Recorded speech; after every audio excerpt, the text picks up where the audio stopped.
안녕하세요. 다양한 지식을 재밌고 달콤하게 전달드리는 지식 OS의 손민규라고 합니다. 네, 지식 OS의 김선준입니다. 예, 오늘은 나는 대출 없이 영원으로 소형 아파트를 산다라는 책을 들고 다양한 이야기를 해보겠습니다. 먼저 저는 이 책의 제목에 많이 끌렸습니다. 자본주의 사회에서 가장 비싼 재화는 집이죠. 그래서 보통 집을 살 때 대출을 끼고 사는 게 대부분인데 이 책에서는 대출 없이 영원으로 집을 사고 그리고 그걸 또 굴리는 방법까지 알려주고 있습니다.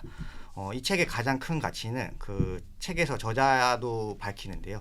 돈이 없기 때문에 이런 방식으로 부동산을 사고 모았다는 그 비법을 많이 얘기해 주는데요. 그래서 돈이 없는 사람일수록 이 책을 봐야 하는 여러 가지 인사이트를 제공해 주는 책입니다. 이 책에서 가장 감명 깊었던 구절은 35쪽에 나오는데요. 왜 이런 방법으로 투자를 하느냐고 묻는다면 현금은 없지만 투자가 하고 싶은 직장인에게는 이 방법밖에 없었다고 답하겠다. 입니다. 선주님 어떻게 읽으셨나요? 네, 저는 부동산 전망을 하는 것들 이제 물어보다 보면 보통 대부분이 좀 막연하게 대답을 해주세요, 전망에 대해서. 근데 이제 이 책을 읽으면서 이거는 전망서라기보다는 투자서인데 이 일반 전망을 하는 것보다 이게 훨씬 더 디테일하고 굉장히 꼼꼼하게 많은 것들을 공부하셨다 이런 느낌을 받으면서 읽었고요. 그래서 실제로 부동산을 투자하는 사람들한테 정말 도움이 되는 책이 아닐까 이렇게 생각하면서 읽었습니다. 그리고 제가 뽑은 한 문장은 52페이지에 서울 아파트 2022년이 기회다 이렇게 되어 있는 파트가 있어요. 그래서 요걸 뽑았습니다. 오늘 요걸 중점적으로 여쭤보려고 하고 있습니다. 일단 그러면 먼저 잭파시님 만나서 자기소개부터 들어보도록 하겠습니다. 일단 안녕하세요. 네. 안녕하십니까. 네. 네. 저는 바로 책의 앞에 있네요. 네. 나는 대출 없이 영원으로 소형 아파트를 산다의 저자 잭팟이라고 합니다. 네, 반갑습니다. 네. 저 활동하신 히스토리가 블로그부터 시작했다고 들었어요. 그래서 좀 간단하게 한번 이렇게 쭉 훑어주시면 좀 독자들이 이해하는 데 도움이 될 것 사실 같습니다. 뭐 독자님들 입장에서는 제가 어떻게 보면 갑툭튀 같은데 그쵸. 사실 온라인에서 활동 자체를 거의 한 적이 없고요. 왜냐하면 제가 10년 동안 회사를 다녔고 사실 온라인으로 제 이름을 내건다는 건 좀 어려운 일이었어요. 근데 제가 블로그를 만들었던 건 한 1년 반 정도 됐고요. 네. 그때가 회사를 약간 그만두려고 마음먹었을 때쯤 네, 그렇게 됐습니다. 그래서 한 1년 반 동안 블로그를 통해서 이제 부동산 정보에 대해서 공유를 하고 있다가 정말 좋은 기회로 출판사 쪽에서 연락이 오셔가지고 제가 이렇게 책을 내게 됐고요. 근데 책도 생각보다 반응이 좋아서 그 후로는 이제 유튜브 이런 데다 많이 좀 출연하고 있는 중입니다. 책 반응이 정말 좋더라고요. 저희가 네. 아까 말씀하신 갑툭튀라고 하셨는데 네. 정말 업계에서 몰랐어요. 이런 분이 있다는 걸 자체를 몰랐는데 어느 날 갑자기 베스트셀러 돼서 보니까 내용을 봤더니 와 이런 분도 있었구나 이렇게 할 정도로 베스트셀러가 될 것까지는 생각 못했는데요. 그렇죠. 너무 잘 된 것 같습니다. 일단 저는 이 책을 읽으면서 네. 제일 먼저 들었던 생각이 굉장히 용감하시다. 혹은 약간 걱정 이런 게 같이 왜냐하면 저희도 이제 저자분들을 많이 만나다 보니까 네네. 내가 뭐 몇 채를 샀어요, 네. 몇 채 얼마를 벌었어요 이런 걸 오픈하는 게 네. 쉽지 않거든요. 특히 이렇게 약간 갭 투자 위주로 어떻게 보면 약간 투기와 투자의 가운데서 약간 줄타기를 하는 듯한 그쵸. 느낌을 줄 수 있는 내용을 오픈한다는 게 네. 이게 정말 용기 없이는 못 하거든요. 그래서 이런 거에 대한 고민은 어떠셨는지. 저도 사실 부동산 투자의 시작은 누구나 그랬겠지만 요새는 사실 부동산 정보를 배우는 공간들이 굉장히 많잖아요. 네. 근데 제가 부동산 투자를 처음 시작한 10년 전까지만 해도 사실상 거의 책이 가장 큰 부분이었거든요.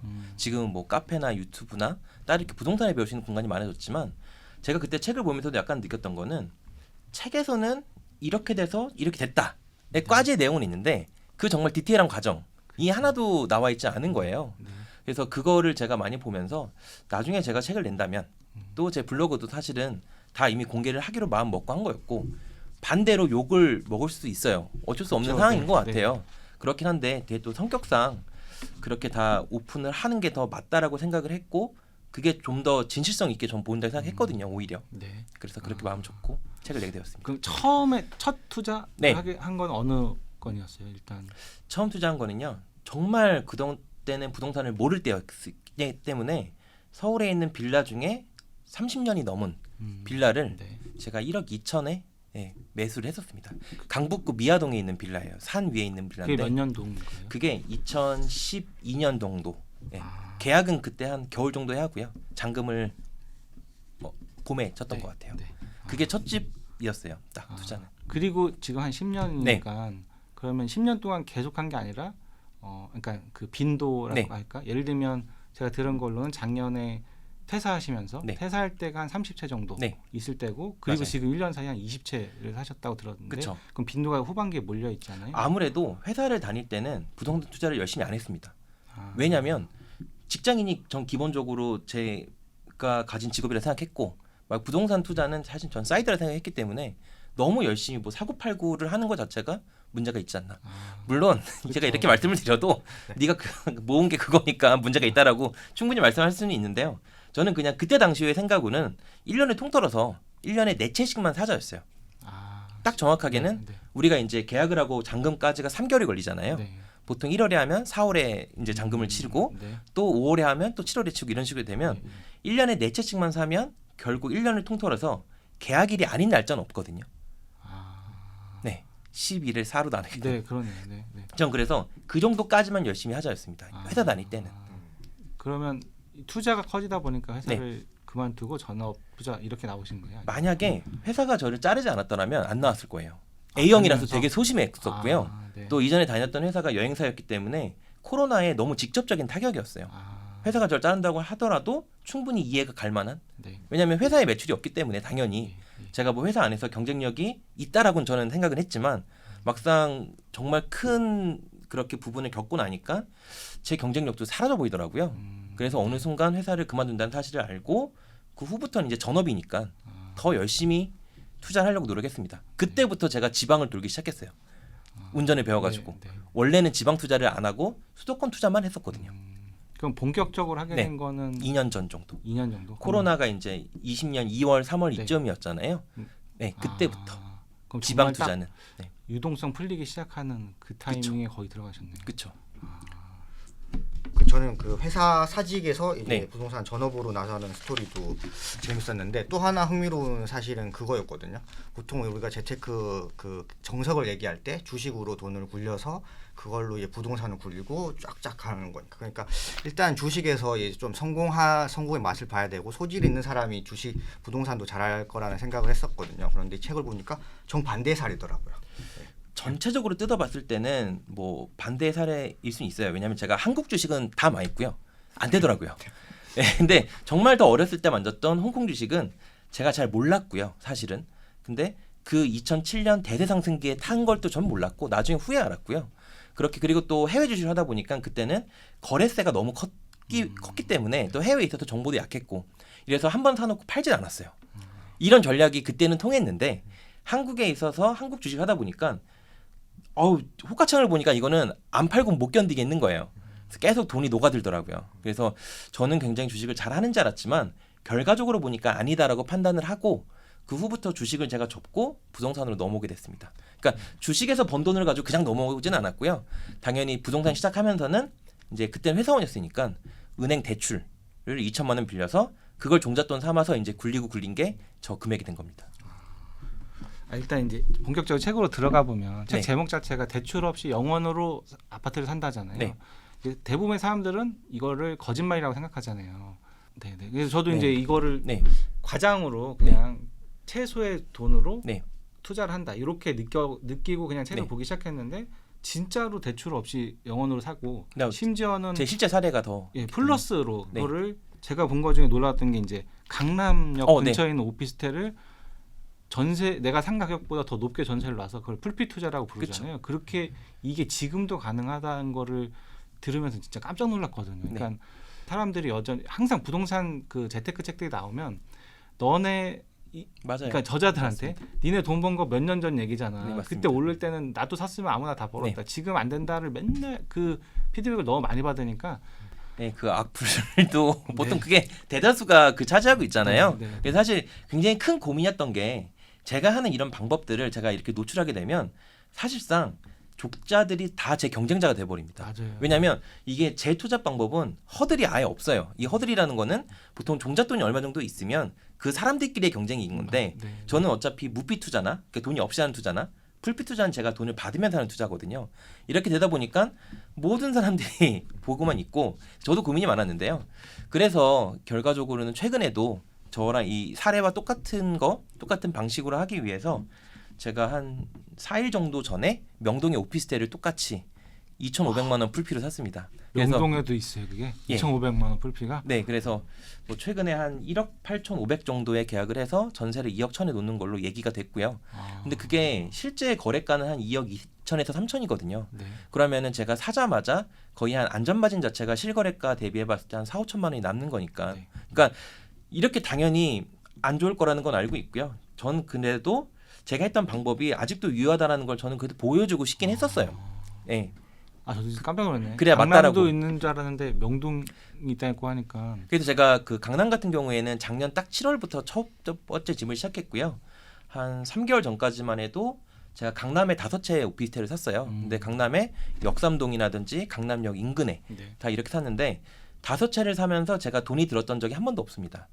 다 5채 다 한 1,000에서 2천만 원 받으면서 샀거든요. 그러니까 1억 7천에 매수를 해서 2억의 전세를 놓던가 이런 거. 일단 근데 막연하게 드는 네. 생각으로는 네. 매수가보다 네. 전세가를 높게 놓으면 들어오는 사람이 약간 위험하다고 생각해서 안 들어오는 거기에 경우가 많을 것 힌트가 같은데. 있어요. 어떤 힌트가 있냐면 제가 애초에 잡아놨던 거는 내 매수가가 만약에 1억 후반이다. 근데 저는 약간 준신축만 사거든요. 그러니까 네. 4년에서 3년 정도 된 것만 사고 너무 오래된 건 사질 않아요. 근데 그 정도 금액대에서 사면 여기서 중요한 힌트는 뭐냐면 혹시 중소기업 청년 대출이라고 들어보셨어요? 아, 중기청이라고 하는. 네, 네. 네. 중소기업 청년 대출이 뭐냐면 그게 보증금 2억까지는 까지는 전세 2억까지는 아. 1억 원을 1.2%를 빌려줍니다. 아. 근데 잘 참고해 보시면 아무리 원룸 오피스텔이라고 하더라도 강남역 인근에 전세 2억짜리 물건을 찾기가 어려워요. 그 말은 뭐냐면 내가 2억으로만 내놓기만 하면 무조건 팔린다는 뜻이거든요. 아. 그리고 여기 대출이 중요한 게 뭐냐면 보증보험 자체가 가능합니다. 그러니까 전세입자 입장에서는 하나도 돈이 뜯기는 게 없어요. 어차피 리스크가 없는 보증 거네요. 리스크가 아예 없죠. 전세입자도 리스크가 없고 제 입장에서는 사면서 무피나 풀피 투자기 때문에 돈을 벌면서 계속 예. 그런 요지에 있는 오피스텔을 추가할 수 있는 거고요. 뭐 매도자는 제가 뭐 억지로 뺏은 건 아니니까 그 사람 입장에서는 그때 나름대로 합리적이라 생각해서 저랑 거래 계약을 체결하는 거잖아요. 네, 네. 근데 보통 이런 경우 그럼 이 사람은 왜 전세가보다 싸게 팔까라고 반문하실 수도 네. 있을 것 같아요. 근데 보통 그 강남에 이렇게 오피스텔을 가지고 계시는 분들이 부자들이 많아요. 제가 다 매수를 해보면 보통 매도자의 주소가 다 누구나도 아는 아파트들 이런 것들이에요. 근데 만약에 내가 그 아파트를 가지고 있고 이런 조그만 오피스텔을 하나 가지고 있다고 하면 종부세라던가 그다음 양도세라던가 세금에서 문제가 생기는 게 매덕 단위가 돼버려요. 차라리 이 오피스텔을 2, 3천에 싸게 팔고 다른 거에 대해서 세금을 아끼는 게 더 나은 시나리오이기 때문에 이런 물건들을 잘 노리다 보면 사실상 저 같은 경우는 다 윈윈이라고 생각하거든요. 그렇죠. 네. 그래서 그런 식으로 매수를 지금 계속 하고 있고요. 앞으로도 해 나갈 생각입니다.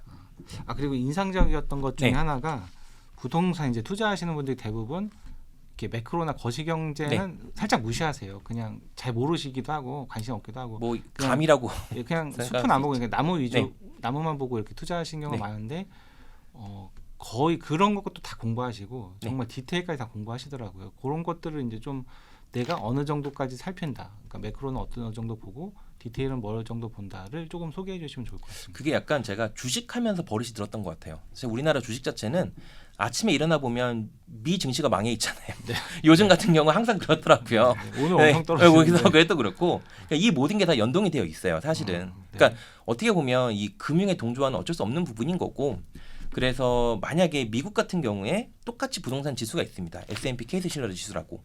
그것도 보면 우리나라의 이제 KB 부동산 지수랑 거의 흡사한 건데요. 작년 같은 경우를 보면 그 케이스 실러 지수가 19%가 상승을 했거든요. 우리나라가 KB 지수가 17%가 상승을 했죠. 근데 뉴질랜드와 캐나다는 25% 이상을 상승을 했고요. 그러니까 결국엔 모든 나라의 이런 부동산 경기도 결국에는 연동이 되어 있는 거고 여기서 제가 판단할 수 있는 건 그러면 내 베팅의 정도를 판단할 수 있습니다. 이때는 베팅을 무조건 할 때다 안 할 때다를 할 수가 있는 거죠. 만약에 미국 지수가 엄청 올라가고 있는 시점 자체는 내가 한국에서도 베팅할 수 있는 시점은 맞아요. 전체가 다 오르는 네, 전체가 다 오르는 거 알고 있었으니까. 네. 그리고 그 밑으로 점점 내려갈수록 내 리스크를 해지하는 부분인 건데요. 이제 한국에서 베팅할 시점은 알았더라면 그럼 어디에 할 것인가? 이게 굉장히 중요하잖아요. 네. 그래서 저는 가장 중요한 분석의 시작은 도 단위부터라고 생각이 듭니다. 어느 도에 할 거냐. 네. 왜냐하면 도마다 이 상승 사이클, 하락 사이클이 다 다르거든요. 네. 이게 수도권은 동조화되어 있고요. 수도권과 광역시도 어느 정도 동조되어 있어요. 네. 물론 울산이나 부산은 약간 좀 따로 노는 부분이 있긴 한데 그냥 그쪽은 산업이랑 연관이 되어 있어서 그렇고요. 그거 말고 지방 8도 같은 경우에는 각자 나름대로의 사이클을 가지고 있는 부분이 있어서 그 사이클만 확인할 수 있다라면, 즉 얘네가 상승한다에 베팅만 할 수 있다라면 그 도 안에 있는 시는 이제부터 너무 쉬운 거예요. 사실상 인구가 가장 많은 순서대로 들어가면 됩니다. 내가 만약에 전북이 앞으로 오를 거라고 확신을 한다라고 하면 전주를 들어가면 되는 거고요. 근데 전주를 들어가려고 했는데 이미 늦었다 한 발. 그러면 군산이나 익산에 들어가면 됩니다. 네. 경북으로 따져봤을 땐 이것도 똑같이 시작되는데요. 포항 남구부터 시작돼서 북구로 이제 흐름이 가고요. 그 흐름 자체가 구미랑 그 다음에 경주랑 안동으로 퍼져나가는 부분이 있거든요. 시차마다 또 다 있어요. 그러니까 시차가 있고 이미 인구가 많은 도시가 오르는 걸 눈에 보고 있기 때문에 사실상 대학교 때 보는 오픈북 시험이랑 똑같은 거거든요. 그렇죠. 왜? 오를 걸 뻔히 아니까. 그때 되면 베팅이 들어가는 겁니다. 왜? 난 오를 걸 확신했으니까. 지금은 어떤 상황? 지금은 이 지방 같은 경우에는 서울 수도권 장과 굉장히 다르게 움직이는 부분이 많았는데요. 코로나로 인해서 굉장히 2020년 2월부터는 한꺼번에 상승이 시작됐어요. 이 그쵸. 기간도 되게 특이한 구간이긴 하거든요. 사실은 전부 다 상승하는 구간이 별로 없었거든요. 근데 이 아까 말씀드렸던 인구가 많은 지역부터 먼저 상승이 시작되기 때문에 2020년이나 아니면 더 빠른 지역들, 왜냐하면 뭐 경주라던가 뭐 아니면 이제 포항 이런 쪽들은 약간 지진의 피해 때문에 더 하락폭이 거센 지역이었거든요. 그래서 2019년부터 이제 그쪽 지역은 반등을 했고요. 도시들마다 구미는 이제 21년 뭐 이렇게 돼서 약간 지역 사이클을 늦게 타는 지역이 생겼어요. 그러면 아직까지도 지금이 2020 이제 3년 뭐 2년이잖아요. 이다 보니까 가장 늦게 반등한 지역일 경우에는 아직 상승 사이클이 남아 있다라고 봐야 되는 거죠. 가장 늦게 반등한 데가 어디인가요? 그러면? 사실은 사이클로 봤을 때는요. 가장 늦게 반등한 데는 뭐 충남 지역에서는 이제 서산이 가장 늦게 반등을 했고요. 그 다음에 경남 지역에서는 거제였어요. 거제는 사실 반등한 지가 1년이 안 됐거든요. 다만 거제란 지역은 약간 시세로 봤을 때는 상승에 대한 가능성이 무궁무진하지만 또 반대로 볼 부분이 또 생기긴 해요. 왜냐하면 거제가 되게 인구에 비해서 주택 보급률이 높은 도시거든요. 한 120% 정도 되기 때문에 공급이 워낙 많았기 때문에 아직도 미분양이 약간 쌓이는 부분이 있고, 다만 또 좋은 거는 미분양이 약간씩 줄어들고 있긴 합니다. 하지만 대장주의 움직임이 그렇게 크지 않아서 약간 성숙이 될 필요가 있다. 약간 전세가율도 약간 좀 높아질 필요가 있고, 이런 부분들을 감안했을 때 그래도 시세로 봤을 때는 아직 거기가 가장 늦게 반등을 하지 않았을까. 이런 지역을 살피다 보면은 이제 지방으로 봤을 때는 그런 지역들이 생기게 되는 거죠. 너무 빨리 반등한 지역은 지금 들어가기에는 약간, 왜냐하면 우리가 보통 기본세율을 만들려면 2년이라는 시간이 필요하잖아요. 그 시간을 감안했을 때 한 3년 정도 이미 시세가 분출되어 있는 지역들은 지금 들어가기엔 다소 리스크가 있다라고 볼 수 있는 거죠. 그럼 사이클로 안 보고 네. 그냥 서울 경기에 있는 사람들은 서울 경기에서 사고 싶어 하잖아요. 요 안에서 그쵸. 사이클이라든가 요 안에서 좀 더 유리한 지역이라든가. 사실 그 서울, 경기, 뭐 인천 자체는 내년이나 내후년이나 공급이 너무 많아서 좀 그게 걱정이긴 하고요. 제 생각엔 경기는 수요량 대비 공급량은 괜찮아요. 한 100% 정도 되는데 서울은 누구나 아시다시피 공급이 거의 제로에 가깝잖아요. 네, 공급이 제일 가깝고 앞으로 3년 4년 봐도 공급이 없을 뿐만 아니라 현재 공급이 될 만한 요소들이 문제가 많이 생겼어요. 건축비 인상에 대한 부분도 있고 인건비 인상이라든지 그다음 서울에는 사실상 빌라를 뿌개지 않으면 더 이상 지을 땅도 없고 이러다 보니까 저는 가능하면 서울이 좋다라고 생각은 합니다. 하지만 너무 비싸다는 고가 경계감이 다 요즘에 들고 있잖아요. 근데 만약에 작년에 매수를 했던 분이라면 지금 피해가 굉장히 클 거예요. 작년 추석쯤 한 9월, 10월, 11월 이때는 그때가 가장 고점이긴 했습니다. 그때 이후로 지금까지 한 7, 8개월 동안은 하락이 됐고요. 아, 서울이요? 네. 서울이 하락 많이 됐어요. 경기도 그렇고요. 그래서 오히려 지금 만약에 무주택자나 또는 내가 실거주를 위해서 뭐 일가구 갈아타기를 하시는 분들은 전 이만한 좋은 시점도 없다고 생각해요. 눈앞에서 떨어지는 걸 볼 수 있잖아요. 너무 행복하잖아요. 떨어진 걸 못 느끼지. 아 그래요? 서울을? 아 그래요? 네. 아파트라 그런가? 아파트인데 만약에 이거를 근데 이게 또 있어요. 약간 혹시 서초랑 강남 사세요? 아니요. 서초 네, 강남은 예외죠. 네, 서초 강남은 사실은 그런 똘똘한 한 채 지역들은 이게 하락에 대한 시점이 굉장히 늦었어요. 이제 막 시작한다 만다 그런 부분이라서 만약 그게 아니라 중위권 도시들 같은 경우에는 하락이 되고 있고요. 또 여기가 큰 문제가 매물이 많이 쌓이고 있어요. 예, 그래서 만약에 5월에서 지금 한 이제 6월 정도 됐을 때 거의 한 달 같은 기간이긴 하지만 뭐 강북구나 뭐 이런 데 같은 경우 매물이 한 30% 정도 늘었거든요. 매물이 쌓인다는 얘기는 앞으로 하락이 될 요인이 크다는 얘기거든요. 그래서 그런 부분들은 천천히 지켜보시면 오히려 더 좋겠다. 그런 건 어디서 확인하는 거예요? 강북의 매물이 30%? 그런 거는 근데 요즘에는 무료 어플이라도 굉장히 잘 나와 있어요. 뭐 아파트 실거래가 아실 이런 데도 있고요. 부동산 지인도 있고 그런 매물 감소에 대한 부분을 확인할 수 있는 부분이 되게 여러 개가 있습니다. 네, 그래서 그런 매물 감소를 우선 지켜보고 들어가시는 게 오히려 이건 사이클보다는 저는 어느 정도 고점에서 떨어진 후에 들어가신다라면 안정적이다라고 판단을 해요. 책에 좋았던 게 네. 뭐 그러니까 매매가 전세가 추이로 그 매수 타이밍 잡는 거, 뭐 혹은 아까 말씀하신 그런 다양한 어플들을 활용하는 거, 되게 디테일들이 되게 많았거든요. 네네네. 그 중에 이제 일반 독자들이 좀 쉽게 금방 배워서 쓸 수 있는 네. 팁 같은 거 몇 개 좀 노하우 좀 알려주시면 어떤 게 있을까요? 그런 어플을 사용하실 때 저는 중요하게 보는 게 사실 두 가지이거든요. 하나는 실거래량, 실거래량. 실거래량이고요. 그렇죠. 네. 그 다음은 매물 증감이에요. 증가가 될 수 있고 감소가 될 수도 있고 이 두 개가 가장 중요하다고 생각합니다. 왜냐하면 주식을 하다 보면 시세에 이전에 거래량이 우선 선행을 하게 되거든요. 당연히 왜 누군가 기관이든 아니면 외국인이든 처음에 매집부터 시작을 하고 나중에 상승을 띄우는 게 맞으니까 이거랑 똑같이 부동산도 외지인 거래량이 따로 우리가 살펴볼 수 있거든요. 외지인이나 아니면 법인 투자자 이런 사람들이 먼저 들어와서 거래량을 일으키면서 자기네가 어떻게 보면 선취매를 합니다. 이게 처음의 시작 사이클이에요. 네. 이렇게 처음 시작 사이클이 뭐 쉽게 말해서는 주식으로 보면 스마트머니라고는 하는데 그렇다고 해서 뭐 외지인이나 뭐 법인이 스마트한가 이거는 좀 따져볼 만이긴 한데요. 근데 결국 이 사람들은 뭐 밥 먹을 때 잠잘 때 빼고는 부동산만 생각하는 사람들이에요. 네. 정보의 양이 다를 수밖에 없습니다, 사실은. 그리고 실제 거주하는 사람들은 이거를 진입을 쉽게 못하는 게 외지인이 들어왔다는 거는 결국엔 수익성을 따져보고 들어가는 거거든요. 근데 거기에 현재 살고 계신 분들은 수익성을 따졌다는 거는 이전에 하락이 굉장히 가속화가 됐을 거예요. 즉 거품이 빠졌으니까 외지에서 들어와서 산다는 얘긴데 현지에서 사시는 분들은 몇 년 동안 빠진 거를 못 사요. 무서워서. 그러네요. 네, 절대 못 삽니다. 그래서 이렇게 거래량이 터지는 거를 보는 게 제일 중요하다고 저는 판단을 하고요. 네. 근데 그런 아파트 실거래가라든지 뭐 아니면은 다른 이제 기타 어플 이런 데 보시면 딱 가장 메인 화면에 있어요. 그래서 거래량이? 왜냐 거래량이 뭐 딱 그 달마다 또 표시가 되거든요. 네. 그래서 지금 현재는 어느 도시에서 저는 평균 거래량도 나오거든요. 평균 거래량 대비 얼마나 많이 거래량이 터졌나 이걸 볼 수가 있는데 요 부분은 근데 연습을 하시다 보면 이 트래킹 연습을 계속 하시다 보면 약간 감은 생기실 텐데 더 중요한 건 매물 감소예요. 매물 감소. 왜 그러냐면 이미 실거래가 터졌다는 거는 늦은 거예요. 투자 타임으로서는. 왜 그러냐면 부동산 실거래 자체가 법적으로는 계약을 하고 30일 이전에 하게 되어 있잖아요. 그러면 우리가 보는 그 수치들은 결국에는 30일 후행 데이터이기 때문에 요즘 같은 부동산 트렌드는 한 달이면 매물이 더 없을 거예요. 이미 이슈가 난 지역들은 사실상.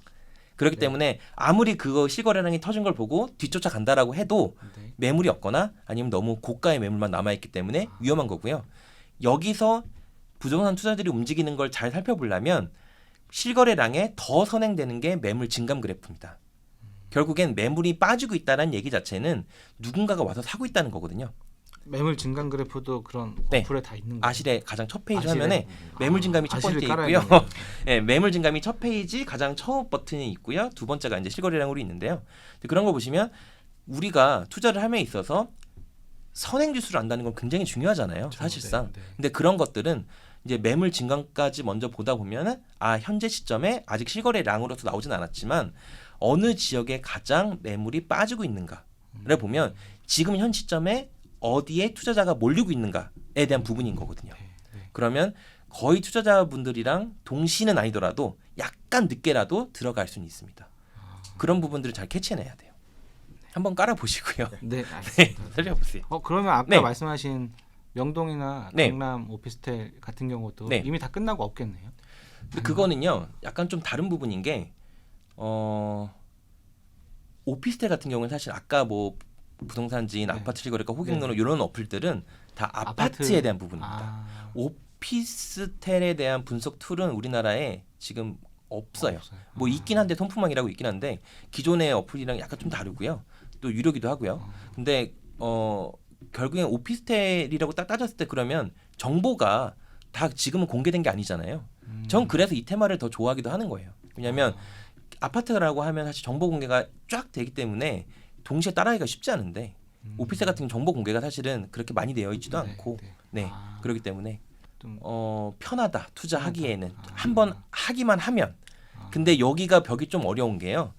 아파트는 그래도 주택이라서 사람들이 편하게 생각하거든요. 근데 오피스텔은 주거용 오피스텔이 우리가 보통 생각하지만 기본적으로는 얘는 주택법이 아니라 건축법에 따른 근린생활 시설이기 때문에 약간 세금이라던가 이런 부분들이 굉장히 주택이랑 좀 달라요. 하이브리드성을 띱니다. 뭐 주택을 쓰냐 상가에 쓰냐에 따라서 보유시에 양도시 이렇게 다 세금 좀 달라지는 부분이 있기 때문에 약간 허들이 높긴 하죠. 공부를 좀 더 해야 알 수 있는 부분이긴 합니다. 그래서 더 저희 입장에선 편해요. 남들이 쉽게 못 따라오니까. 근데 요새는 오피스텔 네. 투자하기가 약간 네. 사람들이 이렇게 멈칫멈칫하는 게 네. 그 정책이 자꾸 바뀌니까 잘 모르겠는데 그 오피스텔도 부동산으로 네. 1가구 1주택에 쳐서 다 되죠. 이게 오피스텔이 사실 가격이 크게 떨어지게 된 이유 자체가 주택으로 보면서였거든요. 네. 근데 또 오피스텔에 대한 메리트가 좋아진 부분은 이제 2020년 8월 13일 그때가 지방세법 시행령을 바꿨을 때인데요. 그때 이제 다주택자들이 집을 못 사게끔 하기 위해서 기존의 1% 내채 이상은 4.6% 이 구간에서 다 12%로 올려버렸습니다. 법인은 첫 번째부터 12%다 올려버렸고 해서 우리가 돈 많은 사람이 부동산 보통 안 하거든요. 돈 많은 사람 이런 거 안 합니다. 그쵸. 없는 사람이 하는 게 부동산 투자고요. 저 같은 투자예요. 네. 근데 12%만 따진다 하더라도 사실 매매가 1억이라고 하더라도 취득세만 1,200만 원인 거예요. 네. 취득세에 대한 허들이 그때부터 굉장히 높아졌죠. 근데 그 전에는 우리가 주택을 1%에 살 수 있었는데 오피스텔은 취득세가 4.6%였어요. 얘는 상가기 때문에. 예, 취득세가 4.6배가 사실 높은 거죠. 네. 그래서 오피스텔이 인기가 없다가 그 8월 13일날 지방세법 시행령이 바뀐 후로는 이미 다주택자가 뭘 사기에는 12%가 돼버렸고요. 오피스텔은 그대로 4.6%가 돼버렸습니다. 그래서 거래량이 터진 후에 아마 작년이나 재작년 같은 경우도 계속 뭐 어떻게 보면 오피스텔의 거래량 상승률도 거의 50% 이상이 됐을 거예요. 그 이유는 뭐냐면 이런 세법에 따른 변화가 있고요. 그러니까 부동산 투자자는 기본적으로 세법을 가장 먼저 캐치하는 게 제일 중요하다고 생각합니다. 결국에는 세법에 따라서 투자가 움직일 수밖에 없기 때문에 그렇습니다. 그 취득세 말씀해 주셔서 생각난 게 이 책에서 공시지가 1억 이하의 지방 네. 아파트 많이 보신다고 하셨잖아요. 그래서 책에서도 뭐 살짝 늦었지만 아직 가능성이 있다고 말씀해 주셨는데 그런 지역 알려주실 수 있나요? 그게 제가 아까 말씀드렸던 이제 지방에서 상승 사이클이 늦었던 지역들, 뭐 2020년, 2021년의 반등 지역이라면 아까 말한 서산이나 뭐 거제나 뭐 이런 지역들 아니면은 뭐 이제 창원이나 진해나 이런 부분들이 좀 늦긴 했어요. 구미도 좀 늦었고 뭐 이런 부분들은 그래도 만약에 지방 사이클을 우리가 보통 상승 5년을 치거든요. 왜냐하면 건설사의 수급 문제가 겹치기 때문에 상승 5년으로 따졌을 때 아직 뭐 상승 2년 차나 이런 부분들은 그래도 한번 해보지 않을까 싶긴 해요. 네. 근데 뭐 공시 가격 1억 이하가 근데 다소 문제가 지방 사이클을 별도로 떠나서 법인과 지금 다주택자들이 할 수 있는 게 사실 그거밖에 없거든요. 왜냐고 하면 취득세가 1%라는 점을 무시 못해요. 왜냐하면 진입장벽이 워낙 낮은 거죠. 진입장벽이 워낙 낮고 또 지방 같은 경우에는 공시가격 3억 이하라면 양도세 중과 배제도 됩니다. 지방 저가주택이라는 하는 이제 소득세법 시행령 세법상 그렇게 돼요. 그렇기 때문에 건드리기가 너무 좋은 물건이에요. 취득세와 양도할 때 세금이 가장 적기 때문에 뭐 말 그대로 5천만 원을 만약에 내가 세 전으로 수익을 올렸다라고 하면 실제 한 700만 원만 내면 되거든요. 근데 이게 만약에 중가 지역은 거의 2,500만 원까지 올라가요. 그러니까 이게 그런 지역에 수요가 몰릴 수밖에 없는 타이밍이었고 그리고 2020년 8월 달에 이 테마가 시작된 거라서 거의 한 2년 동안 지속이 된 거잖아요. 그래서 많은 부분들이 굉장히 거품이 많이 생겼습니다. 사실. 왜냐하면 이미 사는 것만 사람들이 계속 사고 있기 때문에. 네. 그러니까 일반인 입장에서 사실 지방 소멸이라는 네. 얘기가 되게 많이 나와서 지방 아파트 사도 될까 이런 걱정도 많거든요. 저도 그래서 굉장히 보수적인 투자자예요. 네. 공격적으로 보시긴 하겠지만 네. 보수적인 투자자인데 저도 그래서 지방 같은 경우에는 인구가 진짜 낮은 지역은 별로 안 들어갑니다. 그 말은 뭐냐면 처음 제가 투자를 시작했을 때는 이 테마는 인구 50만이면 들어가라라고 다 얘기를 드렸는데 그게 이제 전주나 뭐 포항이나 창원 뭐 다 이런 지역들이었어요. 인구 50만 청주 뭐 이런 그다음에 천안 딱 이런 지역들이었거든요. 근데 당연히 이런 지역들부터 투자 수요가 시작돼가지고 엄청 많이 올랐고요. 그다음 사람들은 이제 한 단계씩 내려가기 시작합니다. 이제 인구 30만 쪽으로 더 가볼까라고 시작하는 게 이제 뭐 군산이나 이런 부분, 춘천도 그렇고 원주도 그렇고 강릉 다 약간 인구 20만에서 30만 정도의 지역이었거든요. 여기까지도 오른다. 그럼 이제 더 밑으로 또 빠고 들어가는 거예요. 그럼 거제가 이제 거제가 25만이고 서산이 17만 정도 됩니다. 인구가. 그러니까 제 투자의 약간 마지노선은 한 인구 17만 서산 정도였고 이제 그 사천이나 이런 데가 인구 10만 정도의 도시거든요. 그럼 사람들은 또 그걸 기회를 보고 내려가려고는 하는데 저는 굳이라고 생각을 해서 오히려 보수적인 투자이기 때문에 오히려 거기까지는 안 들어가고요. 아까 말씀하셨던 것처럼 인구수가 굉장히 중요하거든요. 사실은.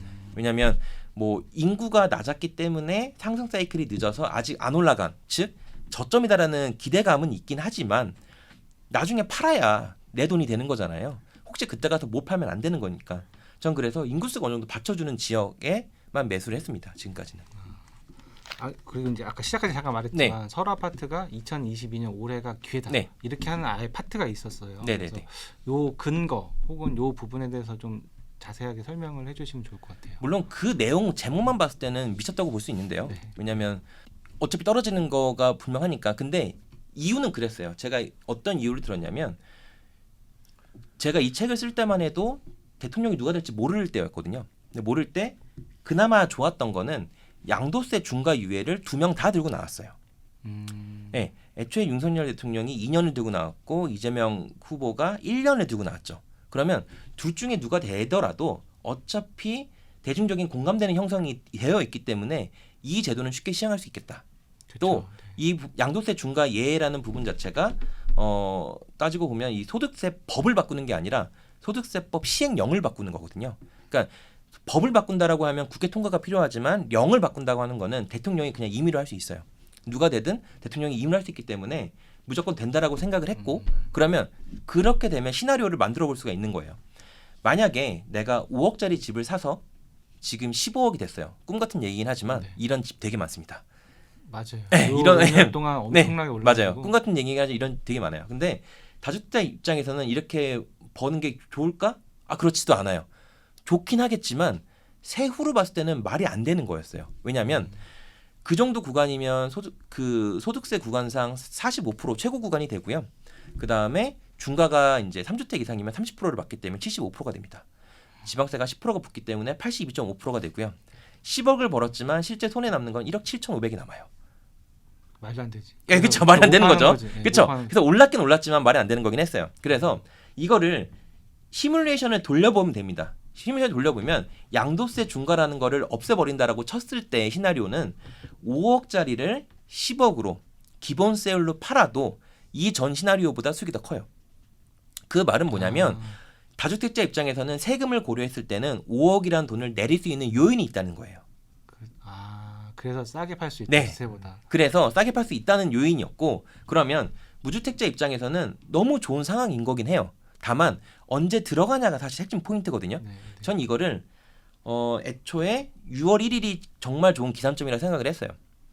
왜 그렇게 생각을 했냐면 6월 1일 전에 나왔던 물건들은 이 사람이 양도세뿐만 아니라 올해의 보유세, 즉 재산세와 종부세까지도 없애기 위해서 팔려고 했던 물건인 거고 6월 1일이 지나게 되면 기산점이 되기 때문에 어차피 세금은 내야 돼요. 종부세나 재산세는 나와요. 그러면 이 다주택자들이 그 물건을 다시 들였다가 전 팔 거라 생각은 했어요. 왜냐하면 내가 물건을 가지고 있고 어차피 중과 유예 만료 기간이 내년 5월 10일이기 때문에 시간은 충분하잖아요. 네. 그러면 지금부터 내놓을 필요가 전혀 없어요. 그러면 올해 말이나 내년 초나 상황을 봤을 때 내 물건을 가장 합리적으로 비싸게 팔 수 있는 시점 물어봐서 저는 올해 말 내년 초를 생각했거든요.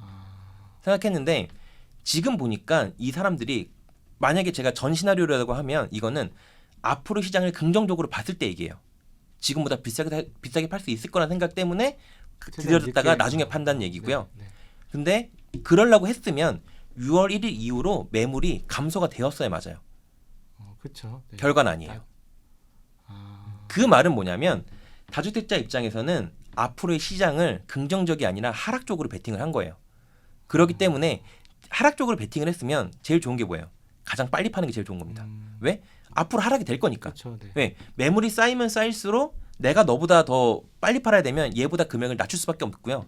또 얘 입장에서는 나도 빨고 싶으니까 얘보다 금액을 낮출 수밖에 없어요. 즉 다주택자 중과 완화의 이 부분은 하락장이 겹치게 되면 굉장히 악순환을 타게 돼서 금액이 가속화해서 떨어지게 됩니다. 요 시나리오대로 생각을 했으면 오히려 무주택자는 더 좋은 시기인 거죠. 왜? 지켜보고 있으면 되니까. 그건 지금 사지 말고 그렇죠. 연말쯤까지 관망하다가 그때 그쵸. 봐서 사면 된다.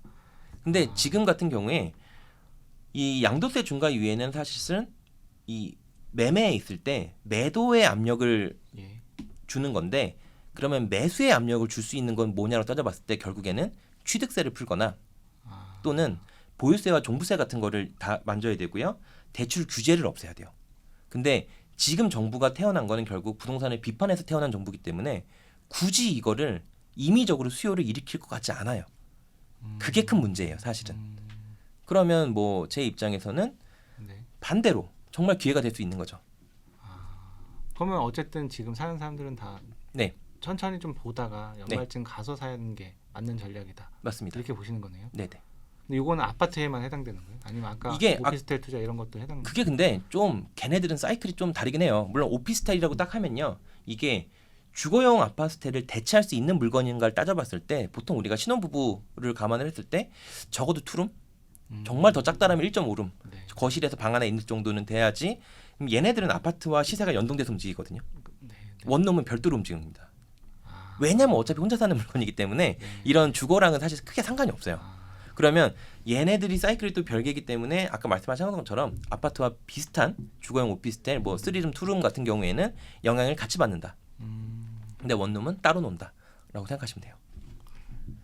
그럼 50채 지금 갖고 네. 계시잖아요. 그러면 하락장이 약간 이제 좀 손이 가면은 네.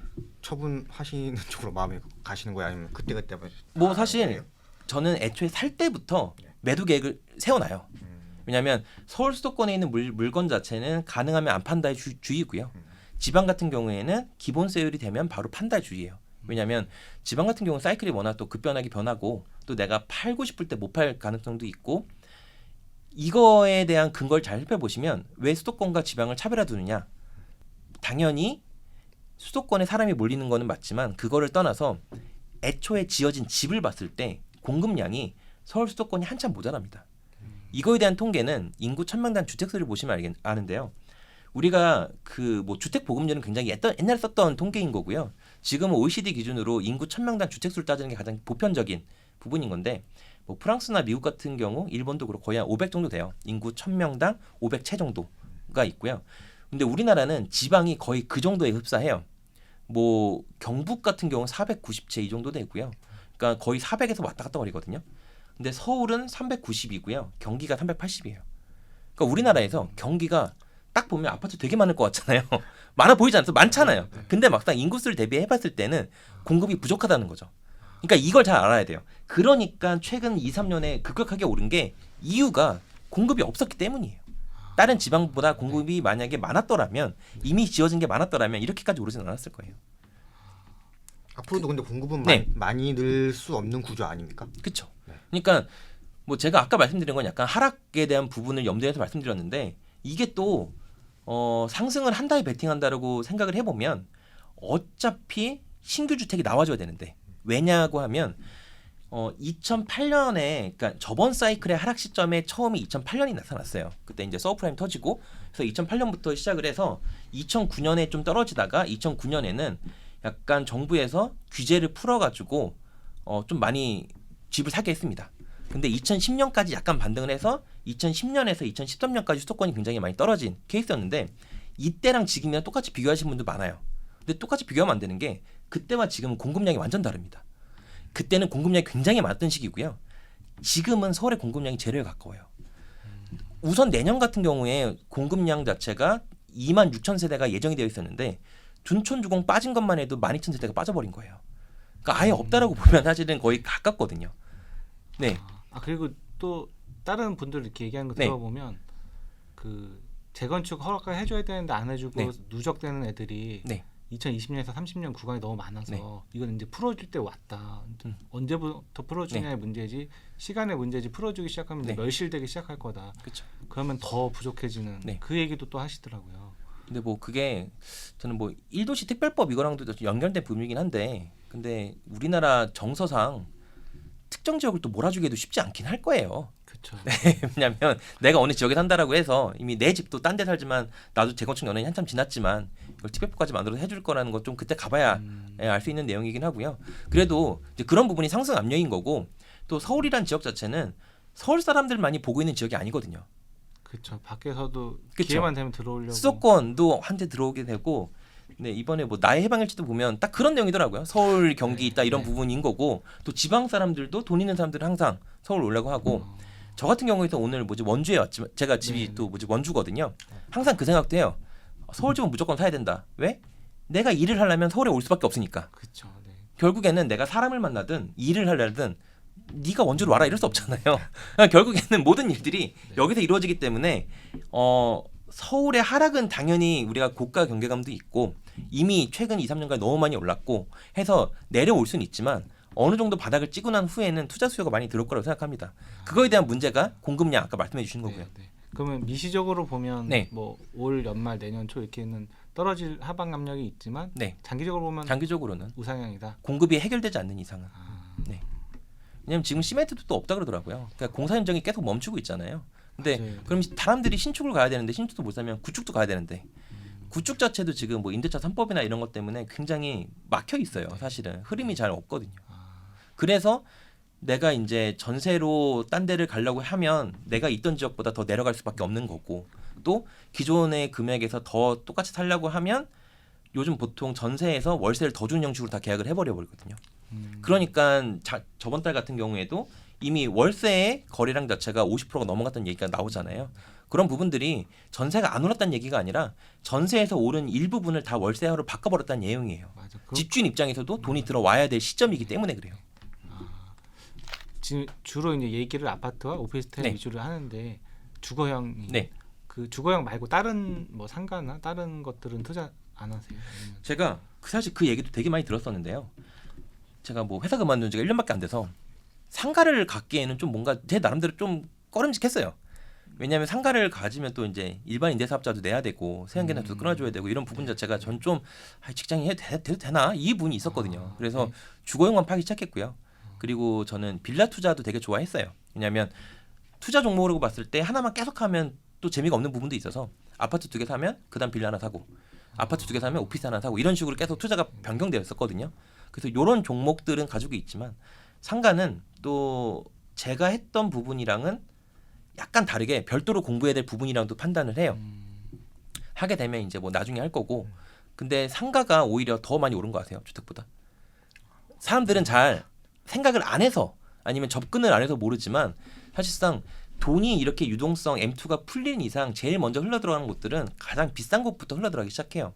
아파트 1, 2억은 제일 끝까지 오니까 얘네가 조금 올라가서 뿌리고요. 뭐 상가 100억짜리 몇 억짜리는 거의 2배 뭐 이상 다 뛰고 있어서 오히려 지금 와서 상가를 해볼까? 쉽지 않으실 거예요. 코로나 때문에 떨어졌을 것 같다는 생각을 했었는데 근데 그게 그게 또 아니군요. 그렇지 않더라고요. 네. 막상 유동성이 금액을 많아서 보면. 근데 상가라기보다는 막 몇 백씩 네. 쓰는 게 건물들이 엄청나게 많이 올랐잖아요. 그쵸. 건물의 가치 네, 자체가. 그런 거. 왜냐하면 결국에는 이 건물의 가치를 따져봤을 때 건물은 물이잖아요. 물건이잖아요. 이런 물건들 자체는 결국엔 M2 광의통화의 유동성이 커지면 커질수록 건물들의 가치가 올라서가 아니에요. 돈의 가치가 없어졌죠. 네, 네. 근데 돈의 가치가 없어졌기 때문에 오히려 물건의 가격이 오르는 거 이건데 뭐 따지고 보면 최근에 작년만 해도 M2 광의통화가 12.9%인가 올랐어요. 그러면 사실은 다른 물건들 자체는 가만히 둬도 12.9%는 올라야 맞는 거거든요. 그만큼 물건의 가치가 올랐기 때문에. 근데 여기서의 문제는 걔네가 더 많이 올랐다는 얘기죠.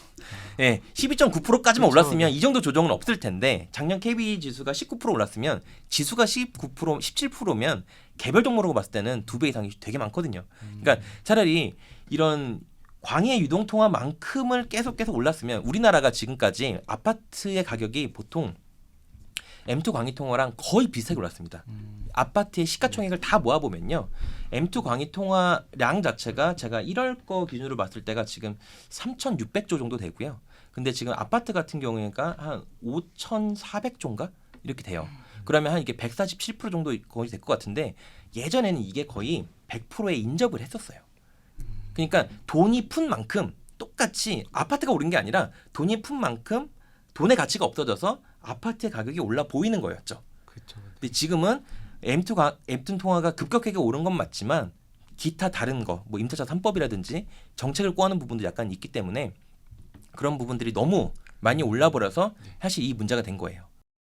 그리고 이제 돈의 가치 얘기가 나오니까 네. 그 책에도 레버리지를 두려워하지 마라 이런 네. 파트가 나오잖아요. 저도 레버리지 되게 좋아하는 레버리지라는 네. 책 왠지 읽으셨을 것 같은데 네. 그것도 제가 만들었거든요. 네. 근데 그 사람들은 되게 그 책 만들면서도 느꼈던 게 레버리지를 정말 많이 무서워하더라고 대부분이. 그걸 느끼시니까 그 파트도 써놓으신 것 같은데 그 레버리지를 활용하는 거 무서워하지 말라 이 부분에 대해서도 좀 한마디 해주시면 좋을 것 같습니다. 제가 중학교 고등학교쯤에 저희 어머니 아버지가 장사를 하고 계신데 뭐 잘 되는 장사도 아니었어요. 두 분이 벌어서 월 30번 정도 있었으니까 말이 안 되는 거긴 하죠. 네. 장사를 왜 하나 싶을 정도도 있었으니까. 근데 그때 두 분이 한 1,000만 원 정도를 은행에서 빌려서 쓰면 엄마는 저한테 항상 한 달에 한 번씩 저를 불러서 얘기를 했어요. 현재 우리 집이 한 달에 얼마를 벌고 그리고 대출이 얼마가 있고 그 대출의 이자는 얼마이기 때문에 뭐 금리가 얼마여서 이자가 얼마 나간다. 뭐 이런 부분이 있었거든요. 그러니까 저는 어렸을 때부터 약간 이 대출 이런 거에 남들보다는 친숙했던 것 같아요. 보통 부모님들이 그런 얘기 안 하잖아요.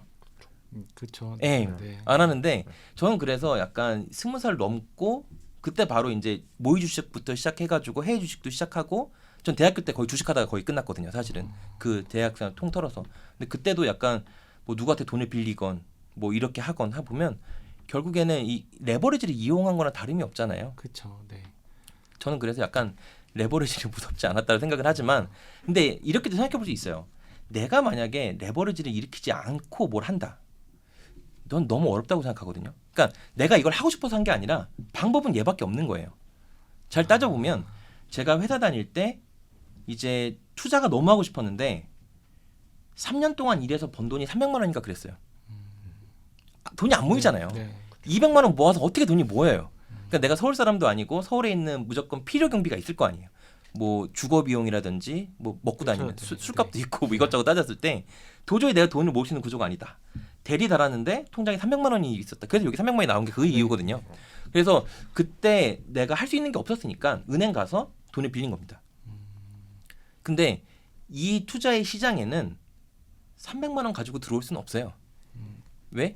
결국에는 모든 투자에는 종잣돈이 필요하잖아요. 네. 어느 정도 돈은 있어야 되고 근데 그 레버리지를 일으키는 게 나를 완전히 망칠 수 있다. 전 이거는 좀 경계해야 한다고 봐요. 그렇죠. 내가 핸들링할 수 없을 정도의 돈이라면 정말 무섭다고 생각해야 되는 게 맞는데 내가 만약에 핸들링할 수 있을 정도 그게 연봉이라고 하면 왜 연봉 1년이 그냥 날려버렸다 하더라도 뭐 지금 주식이나 코인 때문에 많을 것 같긴 해요. 그렇죠. 많을 것 같긴 코인 한데 때문에 진짜 예, 많죠. 그 정도 하더라도 내가 그것 때문에 진짜 죽겠다 이런 건 또 아니잖아요. 다시 할 수 있다라는 정도가 되면 그래서 약간 투자금은 정말 낮게 설정을 해놔서 그거를 가능성을 보고 여러 개를 투자하는 게 제일 전 맞다. 네. 오히려 하나만 가지고 투자를 했을 시에 그게 실패를 하면 내가 만약에 뭐 인생 살기 힘들 수 있으니까 그래서 제 투자 방법이 돈 안 드는 투자를 만드는 게 그거였어요. 돈이 들어간 게 없으니까 내 리스크를 거의 없다고 본 거예요. 그렇죠. 네. 꼭 레버리지가 대출만이 아니라 전세를 끼는 거 그것도 다 레버리지를 이용하는 그쵸. 거잖아요. 그런 것도 그렇고 그리고 이제 제일 무서운 게 아까 주식이나 코인은 그 레버리지에 대한 리스크가 되게 큰데 부동산은 그 부동산이라는 그 물건이 있기 때문에 특수한 게 있잖아요. 그래서 좋은 레버리지의 대출이라는 게 있는 것 같아요. 그러니까 그래서 가장 좋은 거죠. 부동산은 상패는 없잖아요. 그렇죠. 상패도 없고 네, 제일 좋은 거는 그리고 이렇게 내가 사는 게 아니면 전세를 놔주거나 그쵸. 혹은 월세를 놓으면 대출 이자보다 월세 받는 게 더 크면 플러스잖아요. 한 건 한 건 할 때마다 플러스니까 이런 대출은 그렇게 걱정할 건 없지 않나. 그러니까 집을 가지고 있으면서 내가 선택할 수 있는 폭 자체가 네. 옵션이 상대적으로 많은 거죠.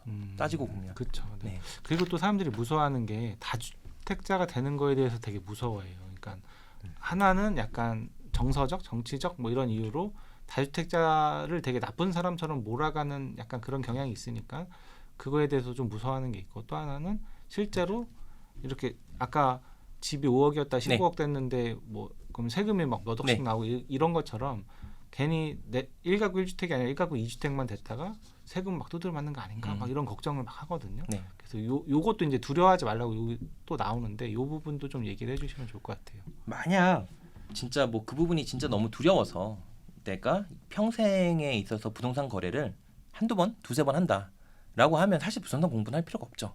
진짜 말 그대로 평생 그 그쵸, 정도 뭐 네, 거래만 네. 하고 끝난다라고 하면 필요가 없는데 근데 우리나라의 기본적인 중산층이 되기 위한 구조가 사실은 1가구 1주택 비과세를 계속 누려가면서 아니면 일시적 1가구 2주택을 하면서 계속 내가 좀 더 큰 평수 아니면 좀 더 좋은 지역으로 상급지 갈아타기를 통해서 된 거예요. 그럼 그 사람들이 투자 뭐 꾼이냐 이런 것도 아니잖아요.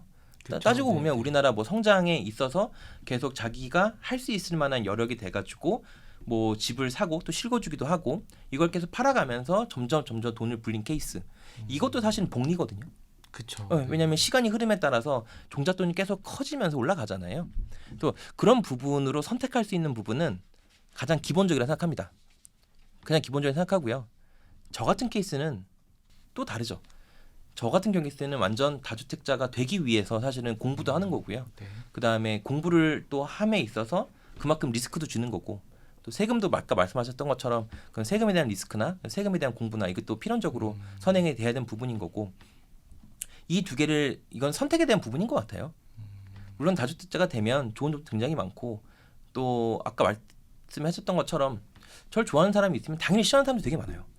어쩔 수 없다고 생각합니다. 주식으로 만약에 내가 10종목 가지고 있는 거랑 부동산으로 10개 같이 가지고 있는 거랑 따지고 보면 이걸 사고팔고만 따졌을 땐 난 똑같은 데라고 볼 수는 있는데 결국에는 이 주식을 투자하는 거는 약간 산업에 대한 부흥이라고 사람들이 보는 거고 이건 약간 착취라고 보일 수도 있긴 하기 때문에 근데 저는 이런 시각 자체는 흐름에 따라서 바뀐다라고 생각을 해요. 뭐 예전에 박근혜 정부 때는 사실은 집 사면 애국자라고 했잖아요. 그렇죠. 네. 네, 그래서 결국에는 뭐 현재 사회가 어떻게 보느냐 또 집값이 진짜 많이 떨어지게 되면 또 그런 말들은 또 나오기 시작할 겁니다. 계속 이건 흘러가는 사이클이기 때문에 그렇고 저는 이게 투자라고도 볼 수는 있긴 한데요. 제가 주택임대사업자거든요. 주택임대사업자를 내서 만약에 세를 줬을 때 제 임차인이랑 저랑 계속 그래도 좋은 상태로 계속 오랫동안 가고 전 그래서 매도 잘 안 하는 거예요. 한번 사면 그 사람들 살 때까지는 계속 하고 그러니까 좋은 임대사업자가 되고 싶었어요. 제가 어렸을 때 꿈은 그랬어요. 네, 투자자라고도 볼 수 있으나 네. 제가 당했던 게 되게 많거든요. 그 당했던 것도 책에 써놨습니다. 하나만 얘기해 주세요. 당했던 거. 당했던 거요? 네. 하나 제가 그 미아동에 2천만 원짜리 전세 살고 있을 텐데요. 말이 안 되잖아요. 2천만 원짜리. 그러니까 빌라의 옥상에 가면 물탱크라고 있어요. 옛날에는. 네. 그 물탱크 방을 약간 개조해가지고 슬레이트 쳐서 이제 만든 방인데 네. 거기가 이제 당연히 슬레이트 쳐서 만든 방이라서 위법 건축물이기도 할 텐데 변기가 겨울에는 얼었어요. 사실 방이라고 보기 어렵잖아요. 이게 벽이 아니니까 네. 슬레이트 쳐놨으니까. 근데 그 물이 얼어가지고 아침에 물도 안 나오고 뭐 변기가 얼었으니까 도기가 깨지고. 근데 그 도기가 그때 한 30만 원인가 그랬던 것 같거든요. 근데 그 집주인이 그 약간 시설 업자라 가지고 그런 거 많이 할 거예요. 시설 업자였어요. 네. 근데 그 30만 원을 저한테 내라 그러더라고요. 지금 생각해봤을 때는 임대차 계약이라는 거는 내가 그 장소를 임대차라는 거는 사용할 수 있게끔 해주는 게 임대차거든요. 그렇죠. 네. 근데 그건 내가 사용할 수가 없잖아요. 그러면 집주인이 사실은 미안해서라도 자기가 알아서 갈았을 텐데 그게 아니라 저한테 다 넘기더라고요. 그때는 제가 완전 사회초년생이었고 뭐 이런 부분들이 많이 쌓이다 보니까는 내가 나중에 임대인이 되면 난 그러지 말아야겠다라고 생각을 하면서 살았습니다. 사실 아주 일부분이에요. 사실 그런 것들이. 네. 제대로 그 전세금만 반환해주면 좋은 임대인이더라고 저는. 그게 그래요? 제때 안 주는 경우 굉장히 많아서 저도 못 받은 적 꽤 많고. 그게 한 번 있었거든요. 그게 약간 사회적인 이슈가 돼서 저는 그래서 제 책의 뭐 리뷰라던가 아니면 이런 데 들어가서 보면 상처받는 게 다 거의 그래요. 왜냐하면 아까 말씀하셨던 저 제목 자체가 사실 자극적이긴 하지만 저거를 안 좋게 사용하면 되게 안 좋게 사용할 수도 있거든요. 왜냐하면 그쵸, 네. 전세 사기 대출이랑 비슷한 거기도 해요. 다만 저는 좀 차별화를 두고 싶은 거는 제가 뭐 1억짜리 1억에 사는 게 아니거든요. 네. 1억 2천, 1억 3천짜리 되는 가치의 물건은 1억에 충분히 싸게 사기 때문에 네. 전세가를 1억에 둔다고 하더라도 저는 사자마자 어느 정도 그 집에 대해서는 약간 수익이 있다라고 생각을 하는 건데 빌라 투자 이런 것들은 사실은 전세가 더 높은 경우가 굉장히 많거든요. 매매가도 안 오를 시기라고 하면. 네. 근데 그런 거를 정말 수십 채 수백 채 해놓고 전세금을 이제 거기다가 전세자한테 그쵸, 네, 네. 하는 거는 전 그래서 뭐 그런 거에 대한 위험 부분도 저한테 많이 얘기해주고 하는데 그만큼 현금도 많이 마련해 둡니다. 혹시나 몰라서. 그래서 내줄 때 필요할 때 나간다라고 하면 얘기해요. 다른 세입자 안 구하다 하더라도 제 돈을 먼저 빼준다고. 그 정도의는 돼야 된다고 저는 생각을 합니다. 결국엔. 그 최근 부동산 뉴스 중에서 뭐 아까 잠시 말씀해 주셨던 것도 있는데 그러니까 하락장에 대한 뉴스가 네. 유독 많이 보이더라고요. 실제로 그런 건가요? 아니면 약간 뉴스의 성향이 좀 하락을 유지의 뉴스를 많이 내보내는 편이라고 보세요? 그거는 이제 KB 부동산에서 주간, 월간, 시계열 데이터를 항상 그 업로드를 해줘요. 근데 그런 걸 보다 보면 주간이나 월간이나 유독 심하게 하락장인 구간이 있긴 해요. 세종이라든지 대전이라든지 그 다음에 이제 대구 이런데 누가 봐도 공급이 앞으로 많은 지역들이 있어요. 포항도 그렇고 이제 그런 부분들은 하락이 시작됐다 하더라도 다시 상승으로 흐름을 옮기는 건 쉽지 않다고 생각합니다. 어느 정도 가속도로 해서 떨어진 후에나 그 다음에 바닥을 다지고 다시 상승을 할 거고요. 또 이제 서울이나 이런 경기 같은 부분에도 이게 작년 한 9월, 10월부터 개별 단지로 따졌을 때는 한 30%까지도 조정을 받은 데가 있어요. 많이 올랐던 지역들은. 왜냐하면 경기가 2년 전에 사셨으면 잘 못 골랐으면 2배 올랐거든요. 정말 바보같이 올랐으면 2배 올랐고요. 그냥 보통적인 애 올랐으면 3배 올랐어요. 경기가 그만큼 상승률이 너무 컸던 지역이라서 약간 근데 그런 지역들의 특징은 뭐냐면 전세가 결국에는 그게 고가를 유지를 해줘야 매매가도 그 이상으로 이제 유지가 될 텐데 전세가 유지가 되기 위한 기본 존 자체는 금리가 사실 좀 낮아야 돼요. 이게 왜냐면 금리가 결국엔 전세가 바로 금융화로 연동이 되어 버리거든요. 그쵸. 금리가 오르면 오를수록 그만큼 가처분 소득 자체에서 주택으로 빠져나간 돈 자체가 너무 커지기 때문에 전세가에서 이미 영향을 받을 수밖에 없어요. 전세가에서 영향을 받게 되면 그만큼 밑이 탄탄하지 않으면 매매가도 같이 다운될 수밖에 없는 이유거든요. 그래서 지금 같은 경우에는 이제 고점 경계가 있고요. 너무 빠른 시간 안에 너무 많이 오른 부분, 그 다음에 금리가 너무 인상이 된 부분, 또 대출 규제가 사실은 지금 뭐 윤석열 대통령 처음 시작할 때 공약도 LTV를 풀어준다는 얘기는 있었어요. 공약 집에는 있었는데 가장 큰 문제가 DSR에 대한 언급이 없어요. 이 그 집담보대출을 그러니까 집에 대한 담보의 가치를 풀어준다라고 하더라도 결국에 이제 DSR은 내 수입 대비해 봤을 때 총 부채에 대한 부분인 거거든요. 그럼 결국엔 얘를 안 풀어주면 돈은 못 버는 사람은 못 빌려요. 그렇죠. 네. 근데 그 DSR에 대한 부분이 아예 없고 다음 달부터는 이제 DSR 3단계로 넘어가다 보면 더 이제 부채에 대한 부분을 강력하게 본다는 부분이 있어서 이것도 약간 하락 요인이 될 수 있는 거죠. 그래서 상승으로 전환이 되려면 그런 대출 규제가 우선 풀려야 된다고 생각합니다. 근데 이 부분들은 풀겠어요. 지금 따지고 보면은 그 당에서는 굉장히 좋을 텐데 알아서 어떻게 보면 집값의 안정화를 이뤄낸 거잖아요. 그렇죠. 네. 그러니까는 그렇게 정말 누군가가 또 곡소리가 난다라면 생각해 볼 것 같으나 아직까지는 따지고 보면 이 부동산 시장에서 최근 상승 사이클 코로나 시기에서 너무 많이 번 사람들이 생겼기 때문에 어느 정도 곡소리가 날라면 좀 먼 것 같아요. 네.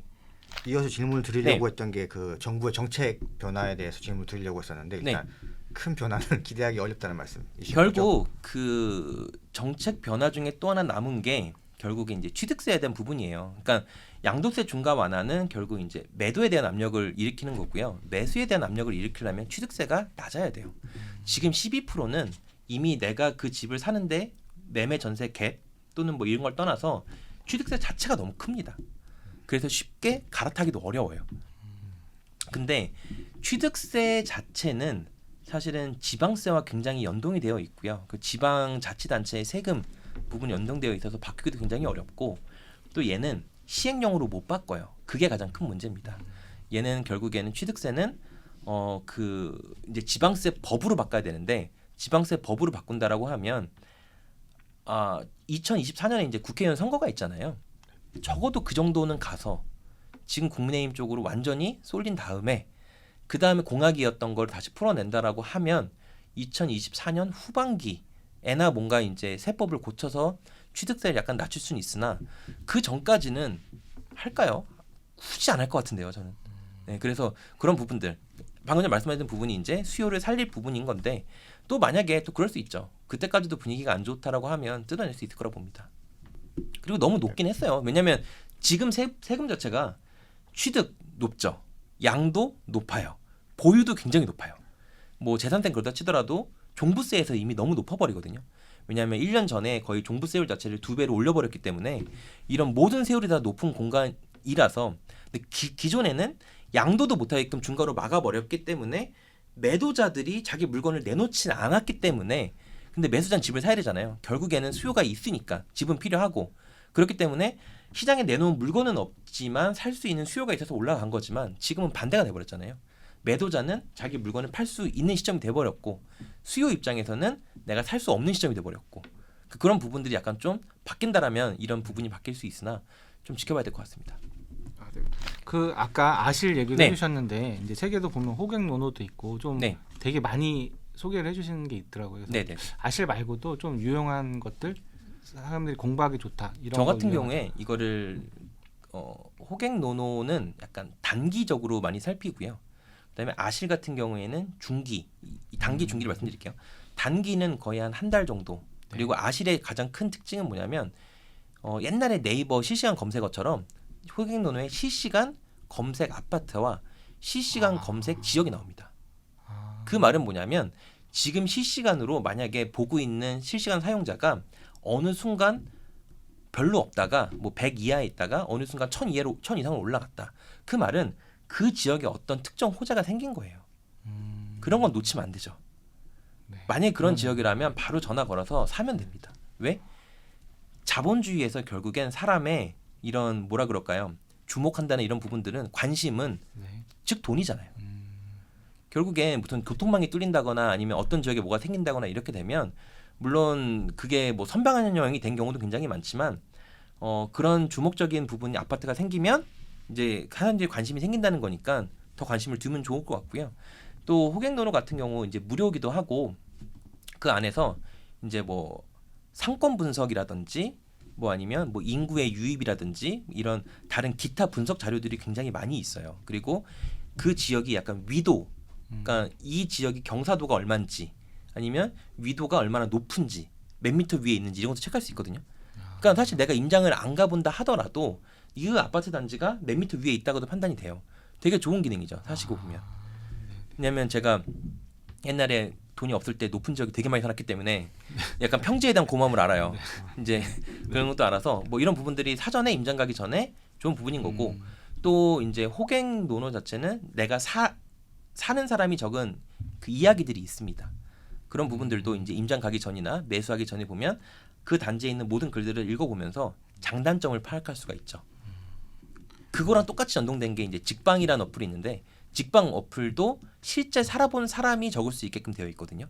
점수화도 되어 있어요. 뭐 교통이라든지 환경이라든지 이런 부분 다 감안을 해서 저 같은 경우에 임장을 제가 만약에 안 가도 만약에 그 점수로 따졌을 때 5점 만점인데요. 4점 이상이라고 하면 실거주자가 살기 괜찮구나라고 판단해 버립니다. 왜? 수많은 사람들이 점수를 냈으면 결국 빅데이터잖아요. 그렇죠. 근데 그게 만약에 뭐 3점 초반이라든지 중반이라든지 보면 여기 뭐 상권이 문제가 있거나 아니면 학군이 문제가 있거나 뭐 기타 뭐 직장이 너무 문제가 있거나 이렇게 있다라고 보고 근데 그런 이제 호갱노노나 이런 부분들 아까 말씀드린 거는 이제 단기로 말씀드렸으면 아파트 실거래가는 약간 중기 이건 약간 한 달에서 한 1년 정도 사이클을 볼 때 많이 합니다. 그래서 실거래량, 매물 증감 뭐 이런 것들이 네. 다 그래프로 표시가 되거든요. 네. 네. 다 그래프로 표시가 되고 그다음에 집계량이 다 매 달마다 나오기 때문에 이런 것들을 계속 보면서 어느 지역에 뭔가 이슈가 생겼나 이것도 마찬가지로 관심도예요. 그러니까 수학으로 따졌을 때는 거의 네. 통계인 거죠. 관심이 모여버린 거잖아요. 특정 단지에. 그러면은 그렇죠. 네. 연락을 해봅니다. 부동산에. 사장님 여기 무슨 일이 있어서 투자자가 이렇게 사고 있냐고. 너무 좋지 않아요? 네. 그러니까 그럼 내가 굳이 누가 나한테 정보를 안 알려준다고 하더라도 그런 어플만 보면 실제 관심 있는 사람들이 나오고 거래량가 이어졌더라면 100%잖아요. 그럼 부동산 몇 개 연락해봐서 이 투자자들은 여기 뭐 보고 들어오고 있냐 물어보고 뭐뭐 때문이다 라고 하고 그 투자자들이 사간 물건이랑 비슷한 금액대가 있으면 사면 됩니다. 왜? 이미 투자자가 한번 끌고 들어간 지역들은 가격이 오를 수밖에 없어요. 그렇죠. 현재 있는 매물이 다 없어졌기 때문에 그 다음 매물은 호가가 높아서 나올 수밖에 없거든요. 네, 그래서 그런 지역들 보려고 아시를 많이 사용하고요. 크게로 보면 이제 1년 이상 데이터들, 뭐 20년, 뭐 10년, 뭐 이런 정도의 거시적인 빅데이터를 확인하는 건 전 부동산 지인에서 합니다. 부동산 지인에서 별도로 만들어낸 거는 시장 강도라는 개념을 만들어낸 게 있는데요. 뭐 그거는 제가 뭐 그 사장님한테 직접 물어볼 수는 없으나 뭐 미리 어떻게 보면 데이터를 추출해가지고 시세보다, 그러니까 현재 나와 있는 실거래 시세보다 더 앞선 선행지수를 만들어낸 거예요. 시장 강도라고. 그러니까 약간 자동차 운전할 때 가속도라고 약간 보시면 될 것 같은데 만약에 뭐 시장 강도가 100인 상태다라고 하면 시장 강도가 0인 상태에서는 그 지역의 대장주 입장에서 가격이 상승이 시작이 되고요. 100 정도가 된다라고 하면 이제 대장주는 오를 만큼 올랐으니까 2급지, 3급지 우리가 막 투자를 하기 좋을 만한 갭이 적은 물건들 그런들도 이제 올라가기 시작하고요. 시장 강도가 300이라 되면 이제 우리가 아는 불장이 있죠. 그냥 계약금을 막 쏘기 시작한다. 보지도 않고 쏘기 시작한다. 뭐 이런 부분들. 이게 다 수치화로 명확하게 되어 있기 때문에 사실은 그 지역에 대해 투자 판단을 할 때 전 이것도 오픈북이라 똑같이 생각하거든요. 시장 강도를 보고서 이제 시장 강도는 이제 선으로 되어 있기 때문에 전 부동산 투자가 좋은 건 이렇게 생각해요. 부동산은 포물선이에요. 직선이 아니에요. 무덤 부동산의 뭐 실제 시세를 보면 다 사인 그래프로 이루어져 있잖아요. 결국엔 이게 갑자기 뭐 급등락이 될 수가 없는 구조예요. 결국에 내가 변곡점만 찾을 수 있으면 결국엔 그 상승 사이클만 제대로 타면 됩니다. 요 부분만 할 수 있게끔 공부를 하는 거죠. 그래서 그 말씀드렸던 한 4개 정도 말씀드렸는데 잘 사용해 보시면 좋을 것 같아요. 네, 무료이기도 하고요. 그 대학생 때부터 주요한 가치가 돈이었다고 말씀해 주셨잖아요, 책에서. 네. 돈을 향한 관심이 이렇게 약간 남달랐을 것 같은 데는 계기가 좀 있었을 것 같거든요. 가난해서 그렇기도 했고요. 네. 또 사실은 뭐 가난 뭐 그걸 그렇다치더라도 저는 돈에 관심이 있다기보다는 저의 최고 관심사는 사실은 수익률이었어요. 그러니까 항상 그 시점에 내가 돈이 뭐가 있으면 얘를 어디다가 집어넣어봐가지고 어느 정도 투자 수익률이 됐다. 이 말은 돈을 벌었다의 느낌보다는 내 생각이 맞았다에 대한 그 카타르시스 그런 걸 좋아했던 것 같아요. 어렸을 때부터. 그래서 저도 어릴 때부터 그런 거 좀 좋아하긴 네. 했는데, 저도 공부를 하다 보면, 네. 그러니까 출판사에 책을 만들잖아요. 그러니까 저도 갭 투자를 한 번 해봤는데, 막 그 갭 투자 유행할 때 막 책 보다 보니까 이렇게 좋은 게 있어. 그러고서 되나 안 되나 해본 거지. 네. 친구들이랑 술 먹다 야 이런 게 있더라. 네. 되게 좋은 거 같아. 했더니 애들이 그런 게 있으면은 사람들 우리도 다 알지. 그런 거 없어. 그거 다 뻥이야 이렇게. 네가 해보고 되면 말하래. 해. 네. 그래서 알았어 내가 해볼게. 그리고서 했는데 되더라고요. 뭐 어제 그런 네. 식으로 경매도 처음 할 때가 그 경매 저자들 막 만나서 얘기하다 보면 아 이렇게 좋은 게 있단 말이야. 그러고서 이제 가설을 세우지. 그럼 이걸 사면 이게 다 그렇잖아요. 이걸 그쵸. 사면 어떻게 세를 놓고 어떻게 뭐 대출 얼마에 하면 수익률 얼마 나올 거야. 이렇게 세우고 해보면 나오잖아요. 그러니까 그걸 세우고 맞췄을 때의 그 기쁨. 전 그래서 부동산이 너무 좋은 게 주식은 내가 어떤 특정 종목을 사면서 주식은 이미 시장에서 너무 합리화되어 있게 금액이 설정되어 있잖아요. 즉 안전 마진이라는 거를 내가 진짜 뭐 비공개 정보를 얻지 않는 한 뭐 어렵잖아요. 네. 근데 비공개 정보라는 게 세상에 어디 있어요, 사실은. 근데 부동산은 내가 그 매물을 보고 이미 투자를 하기 전에 이미 내 수익 투자금 대비 수익률이 바로 나와요, 그 자리에서. 왜? 이 물건의 가치는 얼마다라고 제가 판단할 때 있기 때문에 그래요. 얼마나 좋아요. 너 돈 벌기가 쉽잖아요. 물론 이 말을 들으면 사람들이 되게 짜증낼 거예요. 근데 또 많은 분들이 공감할 것 같긴 네. 해요. 그러니까 주식을 돈 네. 버는 사람은 주변에 별로 없잖아요. 네. 그러니까 아무리 좋다고 해도 주식으로 결과적으로 얼마 벌었었는 잘 없는데 부동산으로 벌었다는 사람은 생각보다 되게 많거든요. 그래서 왜냐하면 제 책도 그렇고 블로그도 그렇고 저는 항상 뭐를 살 때 이렇게 얘기를 해요. 거창하게 생각하지 말고 내가 만약에 1,000만 원 정도의 돈을 집어넣는다라고 가정을 했을 시에 내가 살 때 2, 3천이 싼 걸 사고 2년 후까지 걔가 2, 3천만 더 오른다라고 가정하면 사실 1억 중반 매물이 2, 3천 오르는 건 되게 쉽게 오르거든요. 그 정도 오른다는 거는 되게 쉽게 오르면 그럼 내가 이미 살 때 생겼던 안전 마진과 그 후에 2년 동안 오른 2, 3천을 더해서 보면 사실상 1,000만 원 놓고 5천만 원의 수익이 생긴다는 게 가정이 돼요. 그렇잖아요. 그러면 거기서 세금 떼고 이 과정을 내가 300번만 성공할 수 있다면 나는 100억의 현금이 생기는 거예요. 정확하게. 그러네요. 네. 300번만 성공시키면 돼요. 그래서 저는 이 과정 중에 하나에 있는 거예요. 지금 한 뭐 150에서 200 정도 되는 것 같은데 네. 이제 계속 넘어가는 거죠. 이런 거를 가지고. 그리고 이제 책에 부동산 투자에 네. 성공하기 위한 그 세 가지 이렇게 네. 후보하신 게 있어요. 그래서 그것도 좀 소개해 주시면 좋을 것 같습니다. 그게 이제 정보력이고요. 정보력. 네. 당연히. 네. 그다음에 자금력. 네. 그다음에 행동력입니다. 이 세 개 중에 뭐라도 하나 없으면 안 될 걸요? 근데 이제 정보력 같은 경우는 네. 아까 말씀해 주신 오픈북이라고 하셨잖아요. 네. 뭐 그런 어플들에도 나와 있으니까 그걸로 공부해서 해결할 수 그게 있을 것 같고. 저 같은 경우에는 사실 이거는 제가 그래도 한 10년을 한 사람이기 때문에 그리고 저는 요즘에도 블로그에서 뭐 이렇게 분석해서 글을 올릴 때 보면 우리나라 모든 단지를 다 분석해서 한꺼번에 올리거든요. 그러니까 시야가 되게 넓어요. 네. 시야가 넓기 때문에 그 안에서 급매물을 찾기가 너무 쉬운 거고요. 아. 근데 일반 사람들이 따라하기에는 폭이 너무 넓어서 어려울 수도 있어요. 네. 그러니까 처음에 그러니까 저는 근데 다르다고 보셔야 돼요. 잘나서 다른 게 아니라 오래 했기 때문에 그런 거예요. 조금씩 방향이 넓혀졌기 때문에 그런 거고 처음에는 부동산의 지식이 아무것도 없다. 이럴 때는 최대한 내가 눈 뜨고 있을 때 많은 정보를 들어야 돼요. 그렇죠. 네. 최대한 많은 정보를. 그런 정보들이 이제 많이들 하시는 유튜브에서 많이 보신다던가 아니면 책은 저는 꼭 보셔야 된다고 생각하고 있고 아니면 카페 같은 경우 요즘 투자 카페들 되게 많이 있거든요. 네. 오롯이 믿으라는 게 아니에요. 나쁜 정보든 좋은 정보든 최대한 많이 내 머릿속에 들어와야 이게 판단이 드는 거예요. 근데 내가 만약에 정보가 많이 없다라면 나쁜 정보가 들어와도 좋다고 느낄 거고요. 그렇죠. 좋은 정보가 들어오면 좋다고 못 느낄 거고요. 그러니까 이런 부분들이 최대한 많이 쌓여야 됩니다. 그래서 정보력은 만약에 부동산 투자를 제대로 하실 거라고 보면 내가 어느 카페 하나 찍고 이 글 안에 있는 글 다 읽겠다. 아니면 내가 부동산 책을 한 100권 읽겠다라고 마음을 짓고 들어가셔야 된다는 부분이에요. 저도 사실 부동산 투자할 때 100권이라 찍고 들어갔습니다. 제가 부동산 경매부터 시작했거든요. 경매장 들어가기 전에 경매책을 한 50권 읽었는데 그 당시에 50권이면 거의 다 읽었던 거라고 보면 되거든요. 그래서 그 정도 열정은 있으셔야 되고요. 정보력 같은 경우에는 그다음에 이제 자금력이 정말 풍부하시다라면 이 방송을 듣고 있을지 모르겠는데 보통 잘 안 들으실 텐데 왜냐하면 뭐 보통 이게 돈이 없으신 분들이 많이 들어요. 왜냐하면 너무 풍부하면 또 투자할 때가 많거든요. 그렇죠. 예.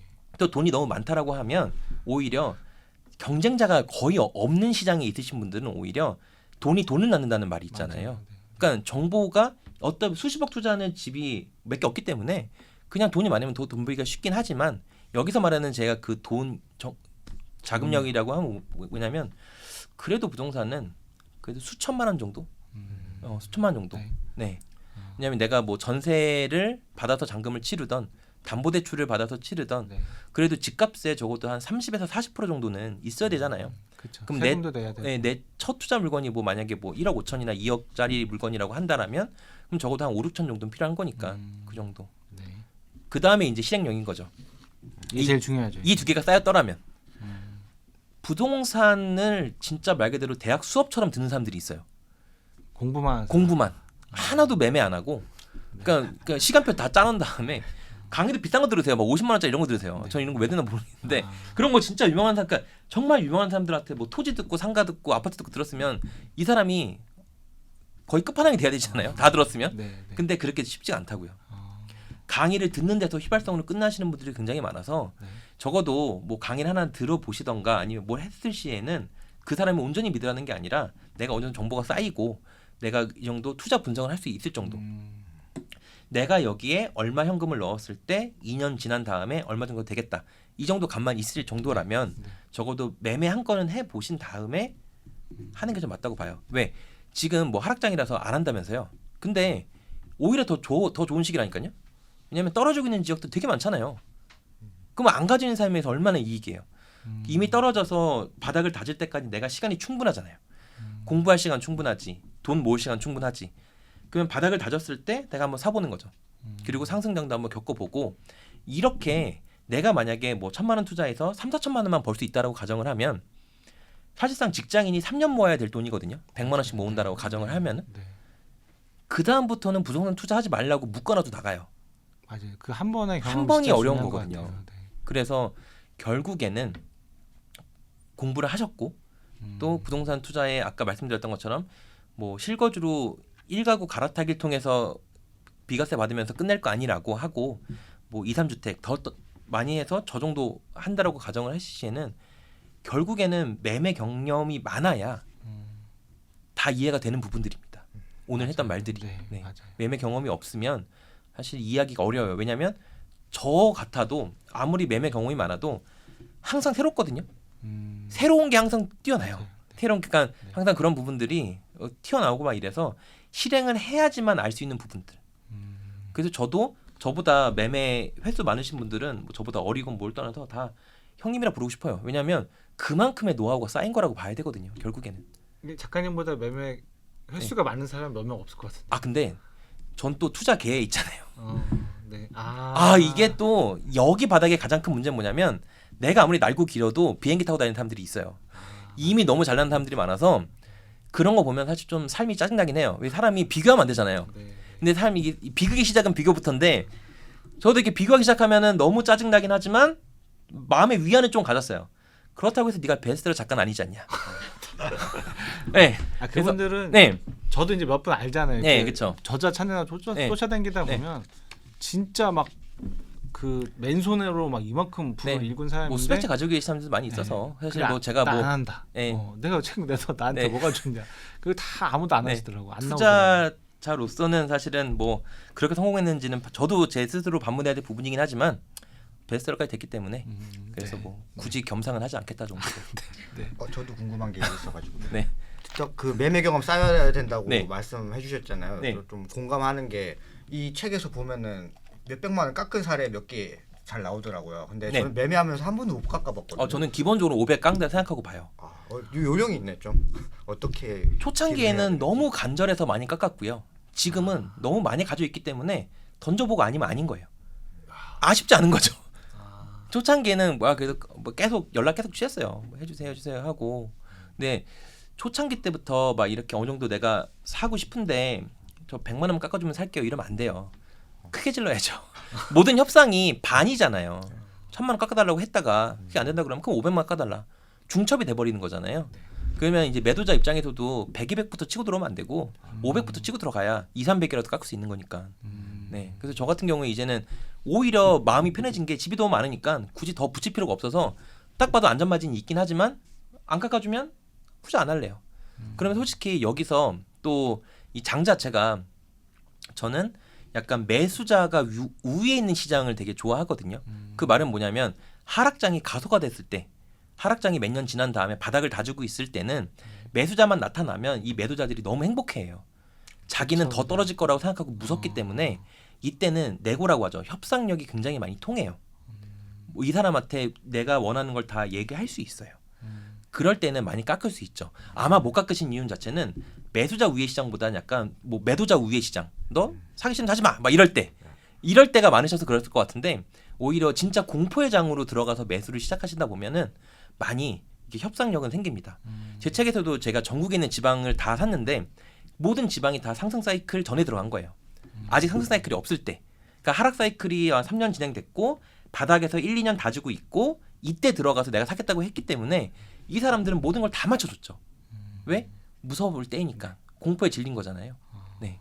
그래서 이건 약간 현재 내가 협상을 하기 있어서 어느 우위에 있냐 이것도 따져볼 부분이긴 해요. 이거는 마지막 제가 드리고 싶은 질문인데 약간 그 부동산이 결국은 또 실거주하는 상품이잖아요. 네. 잭파시님께서 실거주하고 싶은 데가 있나요?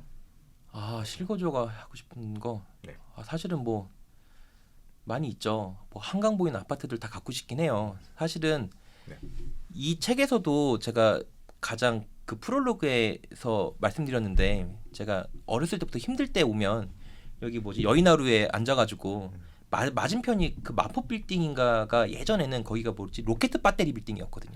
제 기억엔 그래요. 동그랗게 생겼는데 로켓 배터리로 되어 있었어요. 뭐 그런 거 보면서 한강 내가 다 갔겠다 이런 생각도 하긴 했었어요. 네. 말이 안 되는 근데 그런 식으로 뭔가 저는 딱 보면 갖고 싶다는 생각도 했었는데 그래서 뭐 하나를 꼽기가 진짜 어려울 것 같아요. 비싼 건 다 갖고 싶습니다. 네. 이 방송을 듣는 한 번도 경험이 없는 네. 사람들은 그냥 아까 말한 공부로 끝날 가능성이 거의 대부분일 거예요. 100명 중에 90명 이상이 다 그냥 듣고 와 저런 좋은 게 있네 하고 말 거라서 근데 또 그 사람들이 다 이 시장에 들어오면 안 돼요. 뭐 그렇게 하죠. 그래도 이제 용기를 낼 수 있는 분들한테 네. 이제 좀 떠먹여 주는 거지. 예를 네. 들면 아까 말씀하신 명동이다, 네. 뭐 아까 강남이라든 뭐 가장 최근에 하셨던 사례 하나를 네. 좀 구체적으로 말씀을 해주시면서 네. 지금 요 지역에 뭐 요 정도의 어떻게 보면 플러스 투자할 수 있는 네. 그런 거 있으면 하나 소개해 주시면 어떨까? 그러면 공부를 좀 하실 때 저는 근데 사실 공부라고 하면 말이 좀 되게 어려워요. 너무 광범위하잖아요. 네. 공부를 그리고 아무리 많이 하고 아무리 많은 유명한 사람들한테 강의 듣는다고 하더라도 그걸 내 것으로 만들 수 없어요. 왜? 그렇게까지는 자세히 안 가르쳐 줄 거고 그쵸. 실제로 그거를 이용해서 내가 뭘 사는 게 구조가 안 맞아요. 그 사람이 직접 알려주지 않는 이상. 왜냐하면 내가 결국 그 정보를 안다 하더라도 우리가 집 살 때 보면 네이버 부동산에서 검색하는 것부터 시작하잖아요. 네. 여기가 시작이에요. 네. 근데 사람들은 공부하고 물건 검색을 아예 안 해요. 왜? 물어보면 난 형편이 안 돼. 맞아요. 난 여유가 없어. 뭐 이걸 진행을 뭐 할 수가 없어. 근데 저는 10년 동안 매크로 돌리듯이 검색했거든요. 그래서 손에 지금 관절이 약간 무리가 있어요. 너무 매크로 계속 돌려가지고 손크로라고 계속 돌려서 손에 가지고 문제가 좀 생겼는데 어쨌든 그거 네이버 부동산 계속 검색하다 보면 내가 로봇인지 알고 그게 떠요. 경고음이 떠요. 보안 그 문서 정도로요? 치려고. 그게 한 3-4시간 동안 계속 검색하면 그게 뜨거든요. 만약에 여러분들이 그렇게까지 하고 내가 잘 때 손이 약간 따끔따끔하고 주무신다. 이걸 일주일에 한 번씩 하실 수 있다. 그렇게 하면 저는 한 6개월만 하면 성공한다고 생각합니다. 거기까지 안 하셔서 못해요. 근데 저는 아까 그 특정한 사례를 말씀해 달라고 하니까 앞으로 봤을 때 우리가 지금 안 올라오는 부분을 찾기가 되게 어렵거든요. 네, 되게 어려워요. 그래서 근데 요 시장도 제가 강의도 했고 책도 냈기 때문에 많이 들어온 시장이긴 하지만 강남 오피스텔로 예를 들어볼게요. 네이버 부동산에서 저는 PC보다 모바일로 검색을 많이 하거든요. 근데 화면에 뎁스라 그러죠. 처음에 물건을 찾을 때 보면은 단지까지 안 나와요. 그냥 매물 수만 나오고 화면을 계속 이제 키워가다 보면은 단지가 떠요. 네. 그러면 내 커서를 그 강남역 근처 위에다 올려놓고 검색하다 보면 그 단지가 몇 개가 뜨냐면 한 242개에서 250개가 떠요. 그 말은 뭐냐면 그 바운더리에 오피스텔로 놓고 검색했을 시에 250개가 있다는 얘기거든요. 이거를 몇 개 안 돼요. 250개면. 왜냐면 너무 노후화된 거는 뒤에 맨 끝에 있고 인기도 없는 것 맨 끝에 있고 그다음에 너무 호실 작은 것들 해댈 수 없는 것도 맨 끝에 있고 그렇죠. 하기 때문에 막상 봐야 될 거 한 50개밖에 없을 거예요. 그거를 강남대로가 있을 시에 그 강남역 밑으로 강남대로잖아요. 9호선 그러니까 신분당선 쪽으로. 네. 그럼 이제 왼쪽에는 서초, 오른쪽에는 이제 역삼이 되고 전 그다음에 테헤란로 요 부분들 다 오피스텔이 되게 많이 모여 있는 곳이에요. 제가 거기에 4개 가지고 있거든요. 다 한 1,000에서 2,000만 원 정도의 풀피로 샀고 그런 것들을 처음에 뭐라 그럴까? 그럼 이게 싼지 안 싼지 어떻게 알아요라고 물어보면 이렇게 먼저 생각하시면 돼요. 그렇게 감각이 우선 없으시다고 가정을 했을 시에는 전세가보다 싼 매매가만 찾으세요. 같은 단지인데 네. 전세는 왜? 얼마고 매매는 얼마? 단지로 찾아보면은 결국엔 그 맨 첫 화면이 매매가 전세가거든요. 그러면 뭐 매매가가 1억 9천 그리고 물결 표시돼 있잖아요. 이 물결 표시 맨 앞에 나와 있는 게 그 단지에서 나오는 최저가 물건이에요. 그러면 만약에 매매가에서 1억 9천이 보여요. 근데 전세가에서 2억 1천이 되어 있어요. 단순하게 그걸 보시면서 이렇게 생각하시면 돼요. 내가 이거를 그러면 500 깎어 1억 8천 5백 산다고 가정을 해. 그래도 또 깎을 생각. 근데 2억 1천이잖아요. 네. 2억 1천에 이미 전세 매물꾼이 있는데 내가 2억 1천에 넣으면 안 팔릴 가능성도 있잖아요. 얘랑 경쟁해야 되기 때문에. 네. 그럼 나는 조금 싸게. 2억에. 그리고 또 중소기업 청년 대출이 2억부터 상한선이 2억부터 2억 넘어가면 안 돼요. 2억까지가 돼요. 네. 때문에 그럼 난 2억의 전세를 넣어라고 하면 내가 만약 1억 8천 5백 살 수 있으면 1,500 풀피잖아요. 그러니까 이런 연습을 계속 해보세요. 예, 이런 연습을 하시다 보면은 뭐가 좋으냐면 트래킹으로 수치가 계속 입력이 될 거예요. 네. 계속 보다 보면 안 보기 때문에 그 단지가 얼마인지 모르는 거지. 이 연습을 저 같은 경우에는 어떻게 하냐면요, 하루에 한 번도 아니고요, 하루에 2-3번씩 열어봐요. 그냥 열어봐가지고 한번 쭉 늘리면서 지금 제가 알고 있는 금액보다 2-3천만 원 싼 게 있는지 찾아요. 전 이거 5분이면 찾거든요. 5분에 찾으면 제가 투자하거나 아니면 제 지인 주거나 이런 식으로 해요. 그런 거 보면. 네. 왜? 안전마진이 전 확실히 보이잖아요. 안전마진이라는 게 내가 현재 산 매매가 그 안전마진도 따지기 쉬운 거는, 만약에 그 단지의 실거래가가 한 2억 1천 정도에 있어요. 근데 내가 본 물건이 한 1억 9천이에요. 그럼 그거는 한 2천 정도의 안전마진이 있는 그렇죠. 거거든요. 네. 그럼 그런 걸 안전마진이 소액 투자로서 500이라도 더 있으면 좋은 거기 때문에 내가 이걸 무조건 사겠습니다라고 하고 나서 단서조항을 달아야죠. 네가 500만 원 깎아주면 그렇게 해서 이제 매매를 하고 나서 하면 됩니다. 근데 안 깎아줘. 그럼 어떻게 해요? 안 깎아주면 500 싫으시면 저 300이라도 괜찮습니다라고 다시 연락을 합니다. 다시. 예. 그러니까 결국에는 사람과의 협상이잖아요. 네. 결국에 협상인데 내가 굳이 거기 무릎 꿇을 필요는 없어요. 그리고 이 상태 해야 돼요. 사람들이 부동산 투자에 실패한 이유가 뭐냐면 내 주위에서 너무 돈 많은 사람들이 많고 친구도 벌고 모두 벌고 해서 내가 그 시점에 안 달라 있는 거예요. 맞아요. 그게 제일 위험해요. 안 달라 있고 저 블로그 운영할 때도 작년에 추석쯤에 그렇게 경기도 아파트 사고 싶다고 연락이 많이 왔어요. 무조건 사지 말라 그랬거든요. 왜냐면 누가 봐도 광기가 서려 있는 게 눈에 보이는 거예요. 너무 사고 싶다고. 근데 저는 최저점에서 2-3배 오른 걸 어떻게 사실 생각을 하냐라고 해도 산다라고 하길래 사지 말라 그랬는데, 결국엔 이거를 부동산을 아까 포물선 얘기했는데 상승이 있으면 하락도 있고 하락이 있으면 상승도 있고 사이클은 계속 주고받는 건데 기다리면 되는 건데 사람들이 못 기다리는 거예요. 그러면 내가 만약에 못 기다릴 것 같으면 그 생각을 하셔야죠. 지금 시점에 어디가 그래도 안 올랐나, 그 지역 정도는 찾아볼 수 있으셔야죠. 근데 뭐 지방 투자는 어렵다고 하잖아요. 이게 안 가보셔서 그래요. 만약에 어떤 지역이 아직 상승이 안 됐다고 하면 차 몰고 한번 가보시고, 만약에 이걸 임장이라는 이름으로 거창하게 가시다고 하는 것보다는 뭐 그냥 뭐랄까 육전에 막걸리 한 잔 먹는다. 그래서 장소 하나 찍어놓고 그게 임장의 예. 재미지. 그러니까요. 돌아다니면 재밌잖아요. 예. 네. 그냥 뭐 돼지갈비 구이 하나 먹는다 싶고 하나 찍어놓고 가서 뭐 호텔에서 한번 자고 그 집 하나 보고 부동산 사장님이랑 얘기도 한번 해보고 처음에 얘기가 어려우실 게 안 해보면 안 해볼수록 초짜 티가 팍팍 날 거예요. 맞아요. 부동산 사장님이랑 말 한마디 하기도 그렇고 저쪽에서 냉랭하게 나오면 나도 상처받고 뭐 울면서 집에 가고 막 이럴 텐데 이것도 해보셔야 돼요. 해보셔야 되고, 내가 만약에 이 사람이랑 안 맞는다라고 하면 서비스업에 대체점 많잖아요. 나랑 맞는 사람을 찾는 연습. 근데 죽이 맞아. 그럼 얘기도 돼. 그리고 서울 올라왔는데도 또 문자도 하면서 뭐 대화가 이렇게 되면서 이 부동산 사장님은 추천해준 물건도 생겨. 그러다 보면 네트워크가 생기는 거고, 그렇죠. 예, 그런 식으로 생기다 보면은 나에게 기회가 계속 올 수밖에 없는 거죠. 첫 시작이 집 밖을 나가는 건데 공부를 하시고 손품을 파시고 발품까지도 팔아 보셔야 네, 맞아요. 전부 사이클이 다 이해가 되는 겁니다. 이제 김학렬 소장님 생각나네요. 네. 김학렬 소장님도 부동산 그거 막 그 리서치 다니실 때 네. 그거 전국을 돌아다니시니까 그 가는 데마다 맛집, 그래서 맛집 지도를 다 그려놓으셨잖아요. 네. 블로그에다가. 맞아요. 그래서 엄청 많이 돌아다니셨다고. 그렇습니다. 돌아다니는 재미가 있는 것 같아요. 그래서 진짜 뭐 맛집 가는 것도, 그래서 저도 그래요. 그래서 오히려 주말에 와이프 끌고 갔다가 오고, 와이프는 짜증 나겠죠. 와이프는 월요일부터 금요일까지 회사 다니거든요. 그럼 저는 금요일 새벽에 이제 물건 찾은 다음에 토요일 날 걔 가까이 가가지고 야 가자라고 하자고. 네. 토요일 아침부터. 근데 뭐 그래서 근데 열심히 따라오긴 합니다. 근데 관광 도시들이 좀 오르는 것 같아요. 뭐 관광도시들? 이제 사이클이 있겠지만 네. 결국은 서울을 중심에 둔 관광 도시들이 좀 그래도 받쳐주는 것 같고, 다른 도시를 이 근처에 있는 관광 도시들은 거의 못 미치는 것 같아요. 제 느낌상. 그냥. 근데 서울 근교부터 먼저 오르는 게 아닐까 싶긴 한 것 같아요. 그러니까 인구가 그렇게 자꾸 움직이니까. 네. 오늘 여러 가지 말씀 네, 감사하고요. 네. 혹시 마지막으로 독자들한테 한마디만 해주신다면 뭐 어떤 거 해주실까요?